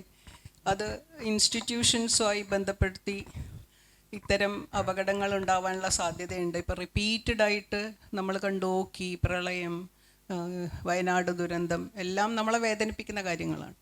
അപ്പം നമ്മുടെ ചെറിയൊരു സ്റ്റേറ്റാണ്, നാരോ സ്ട്രിപ്പ് ഓഫ് ലാൻഡ് എന്ന് നമ്മൾ പഠിപ്പിക്കുന്നുണ്ട്. അപ്പം തന്നെ ഞാൻ പറഞ്ഞു കൊടുക്കാറുണ്ടായിരുന്നു മരങ്ങളുടെ എന്താണ് ജോലി, മണ്ണും വെള്ളവും, അത് ഈ വെള്ളം ഇങ്ങനെ പെർക്കലേറ്റ് ചെയ്ത് മെല്ലെ മെല്ലെ വരികയാണ് എന്നൊക്കെ ഉള്ളത്. പക്ഷേ അത് എത്രമാത്രം കുട്ടികളിൽ എത്തുന്നുണ്ട് എന്ന്, ഞാൻ സ്കൂൾ കുട്ടികളെ പറ്റി അല്ല ഉദ്ദേശിക്കുന്നത്, കുറച്ചും കൂടെ അത് സാധ്യതയുണ്ടോ എന്നുള്ളതാണ്. നമുക്ക് അവരിലേക്ക് ഇത്തരം വിഷയങ്ങൾ എത്തിക്കാനുള്ള സാധ്യതകളുണ്ടോ എന്നുള്ളത് ഞാൻ ചോദിക്കുന്നത്. എനിക്ക് നമുക്കൊക്കെയുള്ള സംശയമാണ്. ഇത്തരത്തിൽ ഏത് ചർച്ചകൾ നടക്കുമ്പോഴും അവിടെ യുവാക്കളെ കാണാറില്ല എന്നുള്ള സത്യമാണ്. അതിലൊരു പരിധിവരെ നമ്മൾ തന്നെയല്ലേ കുറ്റക്കാരൻ. കാരണം ഞാൻ പറയാറുണ്ട്, ഏറ്റവും നശിപ്പിച്ച ജനറേഷൻ്റെ ഒരു പ്രതിനിധിയാണ് ഞാൻ. കേരളത്തെ നശിപ്പിച്ച ജനറേഷൻ്റെ പ്രതിനിധിയാണ് ഞാൻ എന്ന് പറയാറുണ്ട്. കാരണം ഞാൻ ജനിക്കുമ്പോഴുള്ള കേരളം നമ്മളിവിടുന്ന് വിട്ടു പോകുമ്പോൾ അതിനേക്കാൾ വളരെ മോശപ്പെട്ടൊരു കേരളം വിട്ടിട്ട് നമ്മൾ പോകണേ. എൻ്റെ വ്യക്തിപരമല്ല, നമ്മൾ ഓരോരുത്തരും വ്യക്തിപരമല്ല, ഒരു ജനറേഷൻ എന്ന് വെച്ചാൽ പറഞ്ഞാൽ. ഒന്ന്, കുട്ടികളോട് നമ്മൾ സംസാരിക്കുന്ന ഭാഷ തന്നെ പ്രശ്നമാണ്. നമ്മൾ കുട്ടികളായിരുന്നപ്പോൾ നമ്മളോട് സംസാരിച്ചിരുന്ന അതേ ഭാഷയാണ് നമ്മളിപ്പോൾ നമ്മുടെ കുട്ടികളോട് സംസാരിക്കണമെന്ന് എനിക്ക് തോന്നാറ്. വേറൊരു ഭാഷ നമുക്ക് സംസാരിക്കാൻ പറ്റുമോ? കാരണം ഇന്ന് നമ്മൾ സംസാരിക്കുന്നതിനേക്കാൾ കൂടുതൽ അവർ കേൾക്കുന്ന വേറെ കുറേ കാര്യങ്ങളുണ്ട്. നമ്മൾ പഠിച്ചിരുന്ന കാലത്ത് ഒന്നുമില്ല, പാഠപുസ്തകം, അധ്യാപകൻ, രക്ഷകർത്താക്കൾ, വളരെ അടുത്ത സുഹൃത്തുക്കൾ, കൂടി വന്നാൽ ഒരു ഗ്രാമീണ വായനശാല. അതിനപ്പുറത്ത് നമുക്ക് വിവരം കിട്ടാൻ ഒരു സംഗതി ഉണ്ടായിരുന്നില്ല.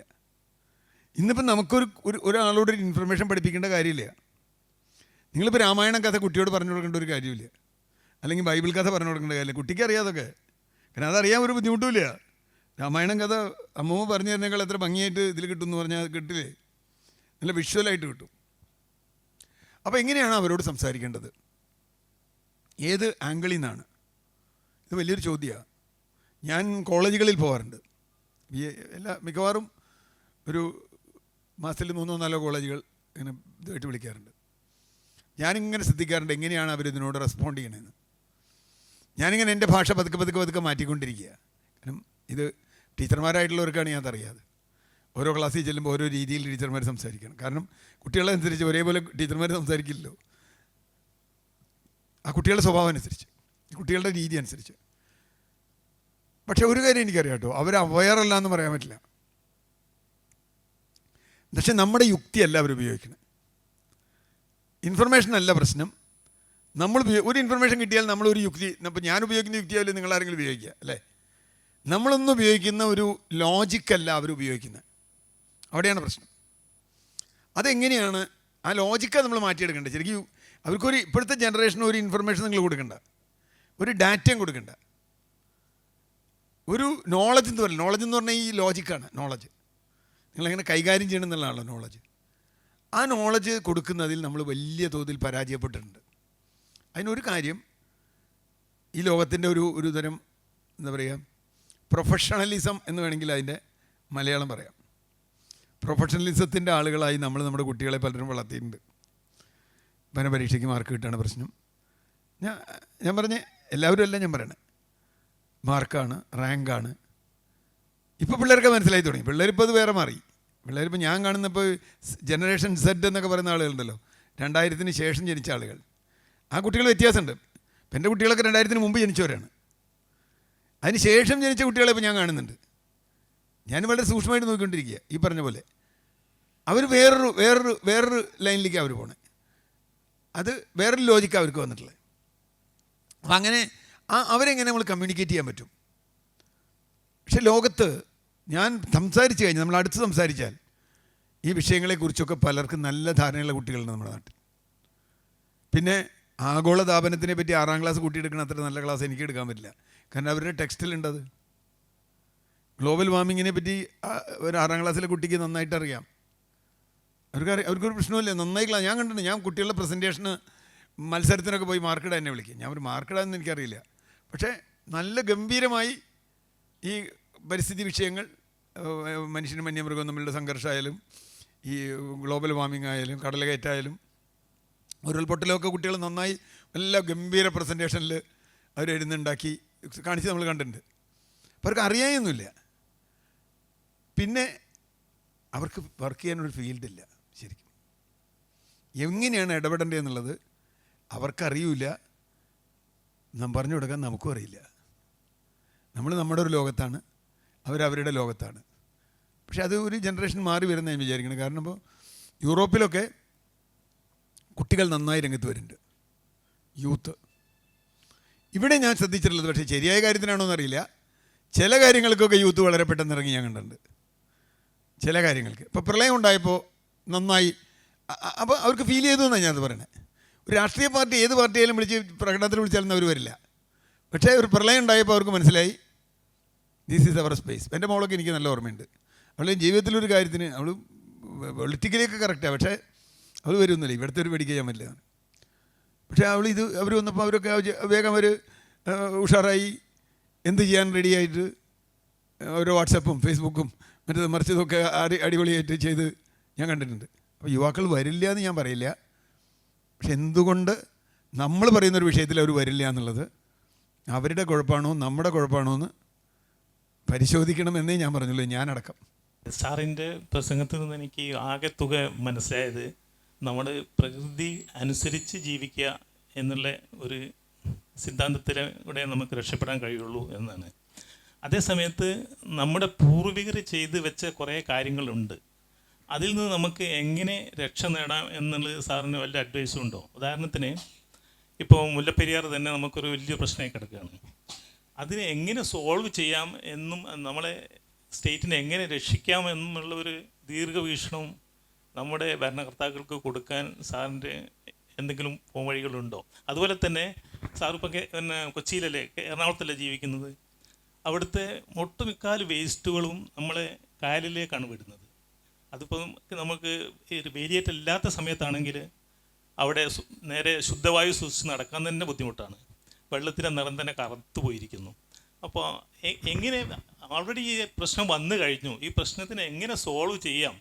മുമ്പോട്ട് ഉണ്ടാവാതിരിക്കാൻ വേണ്ടി നമുക്ക് പ്രകൃതി അനുസരിച്ച് ജീവിക്കാം, പക്ഷേ കമ്മിറ്റ് ചെയ്തതിനെ പറ്റി എങ്ങനെ ഒരു സൊല്യൂഷൻ കണ്ടെത്താമെന്ന് സാറിന് വല്ല അഡ്വൈസും ഉണ്ടോ? ഞാൻ ആദ്യമേ പറഞ്ഞു, ഞാൻ ഒരാൾക്ക് ഉപദേശം കൊടുക്കുന്ന ആളല്ല. ഞാൻ വരുന്നില്ല, അതിനുള്ള കഴിവൊന്നും എനിക്കുണ്ടോന്നില്ല. എൻ്റെ അഭിപ്രായം ഇപ്പം നിങ്ങൾ ചോദിച്ച 2 വിഷയം, ഒന്ന് മുല്ലപ്പെരിയാർ വിഷയത്തിനൊക്കെ കൃത്യമായി പരിഹാരമൊക്കെ ഉണ്ട്. പക്ഷെ ഞാൻ പറഞ്ഞില്ലേ, പരിഹാരം വേണമെങ്കിൽ ഇപ്പോൾ ഒരു മരുന്ന് നിങ്ങളോടൊരു രോഗത്തിന് കഴിക്കാൻ പറഞ്ഞാൽ, അയ്യോ അതിന് കയ്പുണ്ട് ഞാൻ കഴിക്കില്ല എന്ന് പറഞ്ഞാൽ എന്ത് ചെയ്യും? ഈ മരുന്ന് കഴിച്ചാൽ നിങ്ങൾ മാറും. പക്ഷെ ഭയങ്കര കയ്പും ചവർപ്പും അതൊന്നും എനിക്ക് പറ്റില്ല. അല്ലെങ്കിൽ അതിന് ഭയങ്കര പഥ്യമാണ്, ഞാൻ ചെയ്യില്ല, അതൊന്നും എനിക്ക് പറ്റില്ല. നിങ്ങൾ മരുന്ന് കഴിക്കുമ്പോൾ നിങ്ങളോട് പറയണം ഇന്ന ഭക്ഷണം കഴിക്കരുത്, ഈ മരുന്ന് കഴിക്കണം, ഇന്ന ഭക്ഷണം കഴിക്കരുത് എന്ന് പറഞ്ഞാൽ നമ്മൾ മരുന്ന് കഴിക്കണോ അതോ ഭക്ഷണം കഴിക്കാതിരിക്കണോ? ഈ ഒരു ചോദ്യമുണ്ട് ഇവിടെ. പോയിൻ്റ് അതാണ്. നമുക്കൊരു വ്യക്തിയാകുമ്പോൾ നമുക്ക് കുറച്ച് തീരുമാനം എടുക്കാം, പക്ഷെ ഒരു സമൂഹത്തിൻ്റെ ഒക്കെ മൊത്തമാകുമ്പോൾ പറയാൻ പറ്റില്ല. ഇപ്പോൾ മുല്ലപ്പെരിയാർ വിഷയത്തിൽ കേരളത്തിൽ മുല്ലപ്പെരിയാർ, ഞാൻ അതുകൊണ്ട് പറയാം കേട്ടോ, നിങ്ങൾ ചോദിച്ചുകൊണ്ട് പറഞ്ഞാൽ മുല്ലപ്പെരിയാർ കേരളവും തമിഴ്നാടും തമ്മിലുള്ള, തമിഴ്നാടും കേരളവും തമ്മിലുള്ള കേസിൽ 2014 കേസിൽ കക്ഷിയായിരുന്ന ആളാണ് ഞാൻ. കൃത്യമായി മുല്ലപ്പെരിയാർ വിഷയത്തിന് ഒരു പരിഹാരമുണ്ട്. പരിഹാരമുണ്ടെന്ന് പറഞ്ഞു കഴിഞ്ഞാൽ പുതിയ ഡാം പണിയലല്ല, അത് വരില്ല. പുതിയ ഡാം വരില്ല എന്ന് എനിക്ക് നല്ല ഉറപ്പുള്ളതുകൊണ്ടാണ് ഞാൻ പരിഹാരം അന്വേഷിച്ച് പോയത്. കാരണം പുതിയ ഡാം ഞാൻ ഇപ്പോൾ സമയമില്ലാത്തതുകൊണ്ടാണ്. അത് ടെക്നിക്കലി ഫീസിബിളല്ല, ലീഗലി ഫീസിബിളല്ല, എക്കോളജിക്കലി ഫീസിബിളല്ല, അത് ടെക്നിക്കലി വയബിളല്ല. ശരിയല്ലാത്തൊരു കാര്യം. അത് വെറുതെ പറയുന്ന പുതിയ ഡാം എന്നൊക്കെ അത് വരികയില്ല. കാരണം എത്ര കൊല്ലമായി നമ്മൾ പറഞ്ഞിട്ട് കിടക്കണം. പക്ഷേ അത് പുതിയ ഡാം വരുന്നത് വരെ മുല്ലപ്പെരിയാർ നിൽക്കുമെന്നൊരു ഉറപ്പും എനിക്കില്ല. അതാണ് പ്രശ്നം. എന്നെങ്കിലും പുതിയ ഡാം വരും എന്ന് വിചാരിച്ച് മുല്ലപ്പെരിയാർ വിഷയത്തിൽ ആശ്വസിക്കുന്ന ഒരാളല്ല ഞാൻ. കാരണം ഇപ്പം തന്നെ അത് പ്രശ്നമുള്ള സാധനമാണ്. പ്രത്യേകിച്ചും നമ്മൾ നേരത്തെ സംസാരിച്ച അതിവർഷത്തിൻ്റെ ഉരുൾപൊട്ടലിൻ്റെ അതുപോലെയുള്ള ഘട്ടത്തിൽ ഈ അതിവർഷം എപ്പോൾ പെയ്യാം, എത്ര ദിവസം പെയ്യാം, എത്ര നേരം പെയ്യാം എന്ന് നമുക്കറിയില്ല. അങ്ങനെ ഒരു ഘട്ടം വന്നാൽ മുല്ലപ്പെരിയാർ ഡേഞ്ചറസ് ആയൊരു സംഗതിയാണ്. വേറെ ഒരുപാട് ഫാക്ടറുണ്ട്. അപ്പോൾ ഞാൻ സുപ്രീം കോടതി പോയൊരു കാര്യം, നിങ്ങൾ കേട്ടണമെന്ന് അറിയില്ല, നമ്മളൊരു സൊല്യൂഷൻ വെച്ചുകൊണ്ട് തന്നെയാണ് പോയത്. വെറുതെ സൊല്യൂഷൻ ഉണ്ടാക്കിയതല്ല. സുപ്രീം കോടതി നിയോഗിച്ച് ടെക്നിക്കൽ കമ്മിറ്റിക്ക് നമ്മളൊരു സൊല്യൂഷൻ കൊടുത്തു. നമ്മളവരോട് പറഞ്ഞത് മുല്ലപ്പെരിയാർ 152 അടിയാണ് അതിൻ്റെ മാക്സിമം, 142 വരെ കൊണ്ടുവരാനാണ് ഇപ്പോൾ സുപ്രീം കോടതി പറഞ്ഞിട്ടുള്ളത്. 136 മുമ്പ്. അപ്പോൾ 124 ഒരു ഡാം നമ്മളിങ്ങനെ ആലോചിച്ചാൽ, ഇതൊരു ഡാമാണെങ്കിൽ ഇതിൻ്റെ ഇത്ര വരെ വെള്ളം വന്നാൽ അവർക്ക് പുറത്തേക്ക് വെള്ളം കൊണ്ടുപോകാനുള്ള ടണൽ ഇതുണ്ട്, കനാല്. അതിന് താഴെ വെള്ളം വന്നാൽ അവനെ കൊണ്ടുപോകാൻ പറ്റില്ലല്ലോ. അപ്പോൾ ഇപ്പോൾ ഉള്ളത് 124 അടിയിലുള്ള ഒരു കനാലിൽ കൂടിയാണ് ഇത് കൊണ്ടുപോകണത്. എന്ന് വെച്ചാൽ 124 അടി താഴെ വന്നാൽ പിന്നെ അവർക്ക് വെള്ളം കൊണ്ടുപോകാൻ പറ്റില്ല. നമ്മൾ ആവശ്യപ്പെട്ടത് 104 അടിയിൽ നിന്ന് വരെ അവർക്ക് വെള്ളം കൊണ്ടുപോകാൻ കഴിയുന്ന ഒരു ടണൽ ഇടാനാണ്. ഇപ്പോൾ തന്നെ ടണലുണ്ട് അവിടെ, അതുപോലെ ഒരു ടണലും കൂടി ഇടുക. ആ ടണലിട്ടാൽ 104 അടി വരെ വെള്ളം നമുക്ക് അതിന് ഡീകമ്മീഷൻ ചെയ്യാന്ന് പറഞ്ഞിട്ടുണ്ടാകും. പതുക്കെ കൊണ്ടുവരിക. 104 അടി അതിൻ്റെ മാക്സിമം ലെവലാക്കുക. 104 അടി മാക്സിമം ലെവലാക്കിയാൽ തമിഴ്നാടിന് വെള്ളം കൊണ്ടുപോകാം. പക്ഷേ തമിഴ്നാട് വേറെ സ്റ്റോറേജ് കണ്ടെത്തണം. ഇപ്പോൾ തമിഴ്നാട് വേറെ താഴെ ഡാം ഉണ്ടാക്കിയാൽ അവർക്ക് ഇഷ്ടംപോലെ സ്ഥലമുണ്ട്. ഡാമുകൾ ഇപ്പോൾ തന്നെ ഒരു 3 ഡാം ഉണ്ടാക്കിയിട്ടുണ്ട്. അത് വേറെ കാര്യം, അവർക്കറിയാം ഈ പ്രശ്നം ഉണ്ടാവുമെന്ന്. അവർ 3 ഡാം ഉണ്ടാക്കിയിട്ടുണ്ട്. ആ ഡാമുകളിലേക്ക് അവർക്ക് വെള്ളം സ്റ്റോർ ചെയ്യാം. ഇവിടെ വീഴുന്ന വെള്ളം അവർക്ക് അത് അവരുടെ വാട്ടഭൂമിയാണ്, അത് അവർക്ക് കൊണ്ടുപോകാം. ഈ സൊല്യൂഷൻ നമ്മൾ കൊടുത്തു. ടെക്നിക്കൽ കമ്മിറ്റി നമ്മൾ കാണിച്ചു, ജസ്റ്റിസ് KT തോമസ് കമ്മിറ്റി കാണിച്ചു. സുപ്രീം കോടതി ഇത് പരിശോധിച്ചു. സുപ്രീം കോടതിയുടെ വിധി നിങ്ങൾക്ക് ഇപ്പോഴും എടുത്ത് പരിശോധിച്ചാൽ അറിയാം. അതിൻ്റെ 150, 152 പേജിൽ സെക്കൻഡ് ഓൾട്ടർനേറ്റീവ്, പക്ഷേ ഇവിടെ ആരും ചർച്ച ചെയ്യില്ല, അതിൻ്റെ കാര്യം ഞാൻ വേറെ പറയാം. സെക്കൻഡ് ഓൾട്ടർനേറ്റീവ് എന്നിട്ട് സുപ്രീം കോടതിയുടെ വിധിയിൽ പറഞ്ഞിട്ടുള്ളത്, ഞാനാണ് കേസിൽ, എൻ്റെന്ന് വെച്ചാൽ ഞാൻ ഒറ്റയ്ക്കാണ് കേസ് കൊടുത്തെങ്കിലും ഞങ്ങൾ ഒരുപാട് പേരുണ്ട്. നമ്മളീ കൊടുത്ത നിർദ്ദേശമാണ് സുപ്രീം കോടതിയുടെ സെക്കൻഡ് ഓൾട്ടർനേറ്റീവ്. ഫസ്റ്റ് ഓൾട്ടർനേറ്റീവ് പുതിയ ഡാമാണ്. ഫസ്റ്റ് ഓൾട്ടർനേറ്റീവ് വരില്ല, തമിഴ്നാട് ഒരു കാലത്ത് സമ്മതിക്കാൻ പാടില്ല. ഇതവർക്ക് സമ്മതിക്കാം. കാരണം വെച്ചാൽ അവർക്ക് പ്രത്യേകിച്ച് നഷ്ടമൊന്നുമില്ല, നിയന്ത്രണം അവരുടെ തന്നെ ഡാമിൻ്റെ, അതിന് ടെക്നിക്കൽ ഫാക്ടറൊക്കെ ഉണ്ട്. ഈ നിർദ്ദേശം സുപ്രീം കോടതി അംഗീകരിച്ച് വന്നിട്ടുണ്ട്. അവസാനത്തിലേക്ക് വരും ഇത്. അന്തിമമായി ഇത് മുല്ലപ്പെരിയാർ വിഷയത്തിലുള്ള പരിഹാരം അതായിട്ട് വരും. ഒരുപക്ഷെ ഞാൻ ജീവിച്ചിരിക്കേണ്ടാവില്ല, പക്ഷേ സുപ്രീം കോടതി കൊടുത്ത നിർദ്ദേശമാവാനാണ് സാധ്യതയുള്ളത്. കാരണം എപ്പോഴെങ്കിലും എന്തെങ്കിലും പ്രശ്നം ഉണ്ടായാൽ വേറൊരു കുഴപ്പമുണ്ട്, തമിഴ്നാട്ടുകാർക്ക് ഒരു കുഴപ്പമുണ്ട്. നമുക്കിത് ഉണ്ടായാൽ ഒരു ദിവസത്തെ പ്രശ്നമുള്ളൂ. ചൂരൽമല മുണ്ടക്കൈ പോലുള്ളൊരു പ്രശ്നം നമുക്കുണ്ടാവുള്ളൂ. പക്ഷേ തമിഴ്നാട്ടുകാർക്ക് പിന്നെ അവരുടെ ജീവിതകാലം മുഴുവൻ വെള്ളം ഉണ്ടാവില്ല. 6 ജില്ല വരണ്ടു പോകും. അതുകൊണ്ട് ഈ ഡാമിന് എന്തെങ്കിലും പറ്റിയാൽ നമ്മളെക്കാൾ ടെൻഷൻ ശരിക്കും അവർക്കാണ്. നമുക്കിത് പറ്റിയാൽ ഒരുപക്ഷെ ഇടുക്കി ഡാം അതിൻ്റെ താഴെയുണ്ട്. ഇത് ഇടുക്കിയിലെത്തുകയും ഇടുക്കി താങ്ങുകയും ചെയ്താൽ വലിയ നാശം ഉണ്ടാവില്ല. പക്ഷേ 3-4 വില്ലേജുകൾക്ക് പ്രശ്നം ഉണ്ടാവുള്ളൂ. അതും വലിയ പറയാൻ പറ്റില്ല. പക്ഷേ നേരെ മറിച്ച് ഇത് തകർന്നു പോയാൽ തമിഴ്നാട്ടുകാർക്ക് ഒരു രക്ഷയില്ല.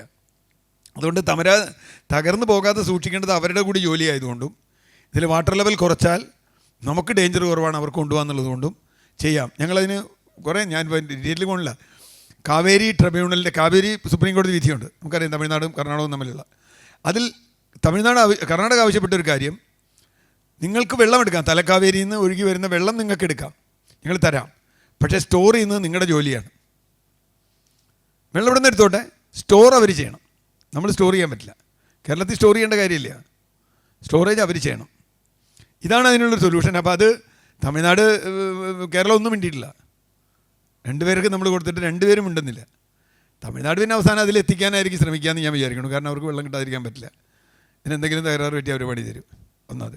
അപ്പം നമുക്ക് സൊല്യൂഷൻ ഇല്ലാത്തതുകൊണ്ടല്ല, പക്ഷേ എന്തുകൊണ്ട് ചെയ്യുന്നില്ല എന്ന് വെച്ചാൽ അതിപ്പോൾ പറയാൻ നേരമില്ല.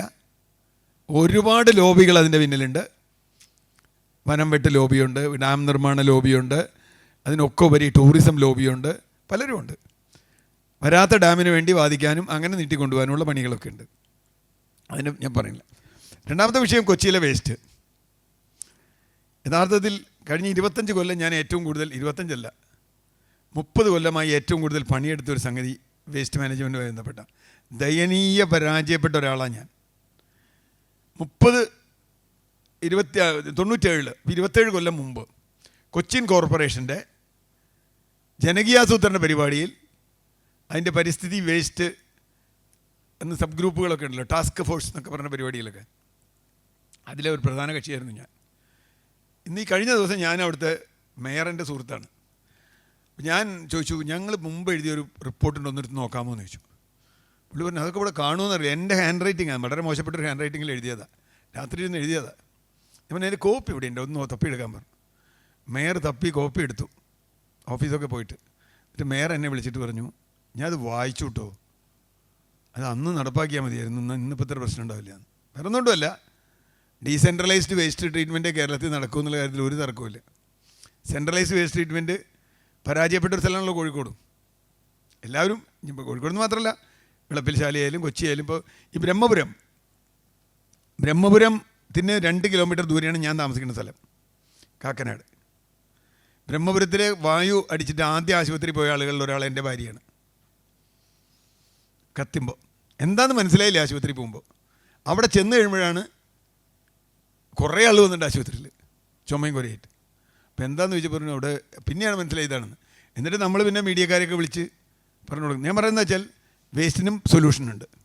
പക്ഷേ സൊല്യൂഷൻ എങ്ങനെ വേണം? ഞാൻ ഈ 2 ചോദ്യത്തിനും എൻ്റെ ഉത്തരവ് ഇതാണ്. സൊല്യൂഷൻ ബുദ്ധിമുട്ടുള്ളതാണ്. കാരണം രോഗം സങ്കീർണമാണ്. ഒരാൾക്കൊരു 4-5 രോഗം കൊണ്ട് ആശുപത്രിയിൽ ചെന്നാൽ ഡോക്ടർ ഒരു മരുന്ന് കൊടുത്ത് മാറ്റാൻ പറ്റുമോ? സങ്കീർണമാണ്. സാമൂഹ്യമാണ്, രാഷ്ട്രീയമാണ്. രാഷ്ട്രീയ നിയമനം കക്ഷി രാഷ്ട്രീയമല്ല, നമ്മുടെ ലോക്കൽ. പിന്നെ ഇതാണ് സാമ്പത്തികമാണ്, പാരിസ്ഥിതികമാണ്. കേരളം പോലൊരു സ്ഥലത്ത് എങ്ങനെയാണ് വേസ്റ്റ് ട്രീറ്റ് ചെയ്യേണ്ടത്? അതിനുള്ള സൊല്യൂഷൻ ഇതുവരെ കേരളത്തിൽ ഒരു തദ്ദേശ ഭരണ സ്ഥാപനത്തിന് പോലും ഇതുവരെ ചെയ്യാൻ പറ്റിയിട്ടില്ല. ഒരു ലോക്കൽ ബോഡി താൽക്കാലികമായി പലരും ചെയ്തിട്ടുണ്ട്, കുറച്ചു കാലം ചെയ്തിരുന്നു. തിരുവനന്തപുരം, ഞാൻ അതിൽ കാണിയത് മാതൃകാപരമായി തിരുവനന്തപുരം കുറച്ചു കാലം ചെയ്തിരുന്നു. ഇപ്പോഴത്തെ വട്ടിയൂർക്കാവ് MLA പ്രശാന്ത് അവിടെ, ഞാൻ അതിൻ്റെ ഭാഗമായിരുന്നു, മേയറായിരുന്ന കാലത്ത് നന്നായി ചെയ്തതാണ്. പൊളിഞ്ഞുപോയി, പിന്നെ അത് പൊളിച്ചടുക്കി. ഇപ്പം ഇല്ല. പിന്നെ നമുക്ക് എളുപ്പമാണ്, എന്താണ് എറിയുക, എവിടെയെങ്കിലും കൊണ്ടിടുന്ന എളുപ്പമാണ്. പക്ഷേ രോഗബാധയ്ക്ക് ഒരു ബാധിതന് എളുപ്പപ്പണിയിലൂടെ രോഗം മാറില്ല. രോഗം ബാധിച്ചാൽ, അങ്ങ് ചോദിച്ചില്ലേ ബാധിച്ച രോഗം എന്താ ചെയ്യാന്ന്? രോഗം എത്ര രൂക്ഷമാണെന്നനുസരിച്ച് അതിൻ്റെ ചികിത്സ കോംപ്ലിക്കേറ്റഡ് ആവും, പഥ്യം കോംപ്ലിക്കേറ്റഡ് ആവും, നമ്മൾ ചെയ്യേണ്ട കാര്യങ്ങൾ കോംപ്ലിക്കേറ്റഡ് ആവും. അതെനിക്ക് അതൊന്നും പറ്റില്ല എന്ന് പറഞ്ഞാൽ രോഗം മാറില്ല എന്ന് ഞാൻ അർത്ഥമുള്ളൂ. കൊച്ചി കായൽ മാത്രമല്ല, കൊച്ചിയിലെ എല്ലാ ജലാശയങ്ങളും മോശമാണെന്ന് മാത്രമാണ് ഒന്നല്ല. ഒരുപക്ഷെ കേരളത്തിൽ ബാക്കി എല്ലാ സ്ഥലത്തുള്ളതിനേക്കാൾ കൂടുതൽ കൊതുക് കൊച്ചിയിൽ മാത്രം ഉണ്ടാവും. ഇത്ര കൊതുക് കേരളത്തിൽ വരുന്നത് എന്തുകൊണ്ടാണ്? കൊച്ചിയിലെ എല്ലാ ജലാശയങ്ങളും അടഞ്ഞു കിടക്കുന്നത് എന്തുകൊണ്ടാണ്?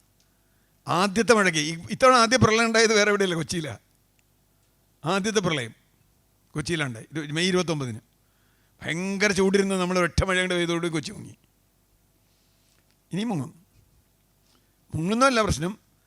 മുങ്ങുമ്പോൾ ആ ലോകത്തുള്ള മുഴുവൻ വേസ്റ്റും നമ്മളെ നേരെ തന്നെ വരും. നമ്മളിട്ട വേസ്റ്റൊക്കെ നമ്മളെ നേരെ തന്നെ വരും.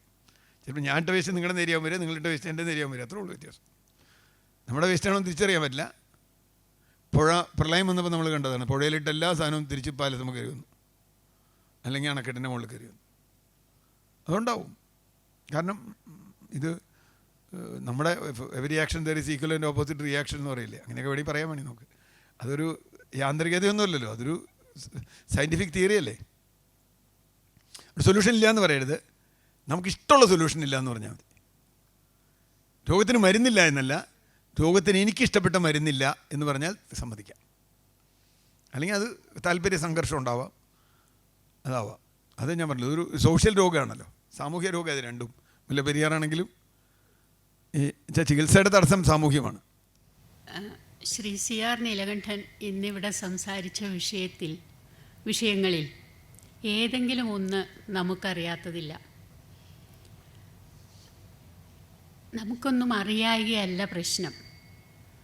നമ്മുടെ അറിവുകൾ നമ്മൾ പല സൗകര്യങ്ങൾക്ക് വേണ്ടി, പല ആവശ്യങ്ങൾക്ക് വേണ്ടി, പല ആവശ്യങ്ങൾക്കല്ല അനാവശ്യങ്ങൾക്ക് വേണ്ടി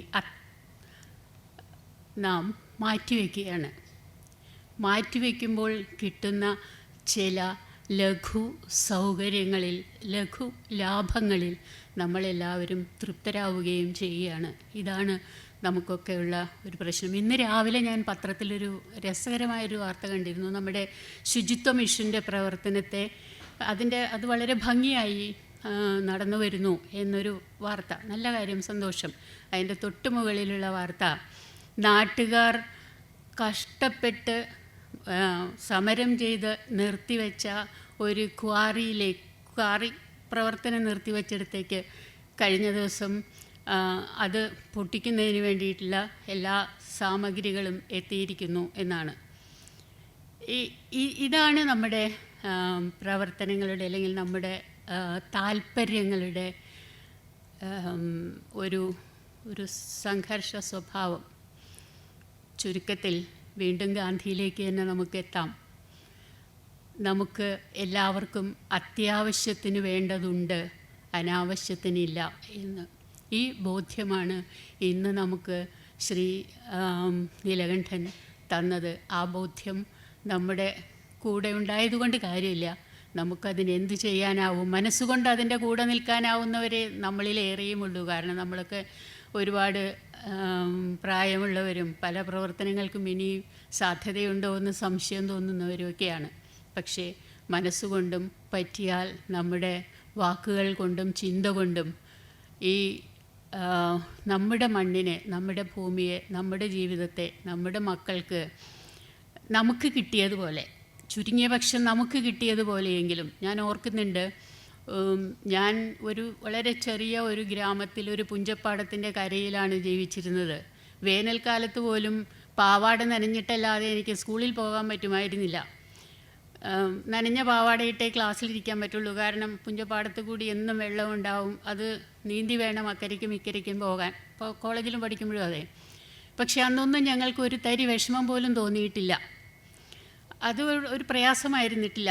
ആ വലിയ പാവാട കാലിലൊരഞ്ഞ്, അത് മണ്ണൊരഞ്ഞ് കാല് പൊട്ടി അങ്ങനെയൊക്കെ പോകുമ്പോഴും ഇതൊന്നൊരു പ്രശ്നമേ ആയിരുന്നില്ല. പക്ഷേ എനിക്ക് തോന്നുന്നില്ല എൻ്റെ മക്കൾ അങ്ങനെ ഒരു മഴയത്തിറങ്ങി നടക്കാൻ അവർക്ക് മടിയായിരുന്നുവോ എന്നെനിക്ക് ഭയമുണ്ട്. അവരെ ഞാൻ ശാഠ്യം പിടിച്ചാണ് സ്കൂളുകളിലേക്ക് നടന്നു പോയാൽ മതി എന്ന് പറഞ്ഞിരുന്നത്. എന്തോ ഭാഗ്യം കൊണ്ട് എന്നോട് യുദ്ധത്തിന് വന്നില്ല. 2 കിലോമീറ്റർ ദൂരം അവർ നടന്നു പോയി പഠിച്ചിരുന്നു. പക്ഷേ തീർച്ചയായും അവരുടെ മക്കളത് ചെയ്യുന്നില്ല. കാലം മാറി, അതോടൊപ്പം നമ്മുടെ കാഴ്ചപ്പാടുകൾ മാറി. ഈ മാറ്റങ്ങളിലെവിടെയും നാം വേണ്ട പറഞ്ഞതുപോലെ ചില കാര്യങ്ങൾ, എന്താ പറയുക, നമുക്ക് കൂടുതലില്ല. മണ്ണ് കൂടുതലുണ്ടാവുന്നില്ല, ഭൂമി കൂടുതലുണ്ടാവുന്നില്ല, മനുഷ്യർ കൂടുതലുണ്ടാവുന്നുണ്ട്. നമ്മുടെ സുഖഭോഗങ്ങളെ പറ്റിയിട്ടുള്ള സങ്കല്പങ്ങൾ വലുതാവുന്നുണ്ട്. അതിനാവശ്യമുള്ളത് അല്ലെങ്കിൽ അതിന് എത്ര ആവശ്യം എന്നുണ്ട്. സൗകര്യങ്ങൾക്ക് ആവശ്യത്തിന് പരിമിതിയില്ല, അല്ലെങ്കിൽ മോഹങ്ങൾക്ക് പരിമിതിയില്ല. പരിമിതിയുള്ളത് നമുക്കുള്ള വിഭവങ്ങൾക്ക് മാത്രമാണ്. അപ്പോൾ ഉള്ള വിഭവം പാകത്തിന്, അത്യാവശ്യത്തിന് ഉപയോഗിക്കാൻ പറ്റുന്ന രീതിയിലാവട്ടെ നമ്മുടെ ലോകവീക്ഷണവും നമ്മുടെ ജീവിത വീക്ഷണവും. ആഗോള മനുഷ്യൻ എന്നൊക്കെ പറയുമ്പോഴും ഓരോ മനുഷ്യനും ഓരോ ലോകത്തിനും സവിശേഷതകളുണ്ട് എന്നും പരിമിതികളുണ്ട് എന്നും കൂടി തിരിച്ചറിയേണ്ടതുണ്ട് എന്നൊരു ബോധ്യം നമ്മളിലേക്ക് എത്തിക്കുകയാണ് ശ്രീ നീലകണ്ഠൻ ചെയ്തത്. നീലകണ്ഠന് അങ്ങേയറ്റത്തെ നന്ദി. എൻ്റെ വ്യക്തിപരമായ നന്ദിയും അതോടൊപ്പം സെറീന ട്രസ്റ്റിന് വേണ്ടി, അതിൻ്റെ പ്രവർത്തകർക്ക് വേണ്ടി ഞാൻ അദ്ദേഹത്തിന് അർപ്പിക്കുന്നു. ഇവിടെ വന്ന എല്ലാവർക്കും സെറീന ട്രസ്റ്റിൻ്റെ പേരിൽ ഞാൻ നന്ദി പറയുന്നു. സന്തോഷം. അഭിപ്രായം പറഞ്ഞവരോടും ഇവിടെ എല്ലാ സൗകര്യങ്ങൾ ചെയ്തു തന്നവരോടും എല്ലാവരോടും ട്രസ്റ്റിൻ്റെ നന്ദി ഞാൻ അറിയിക്കുന്നു. Thank you.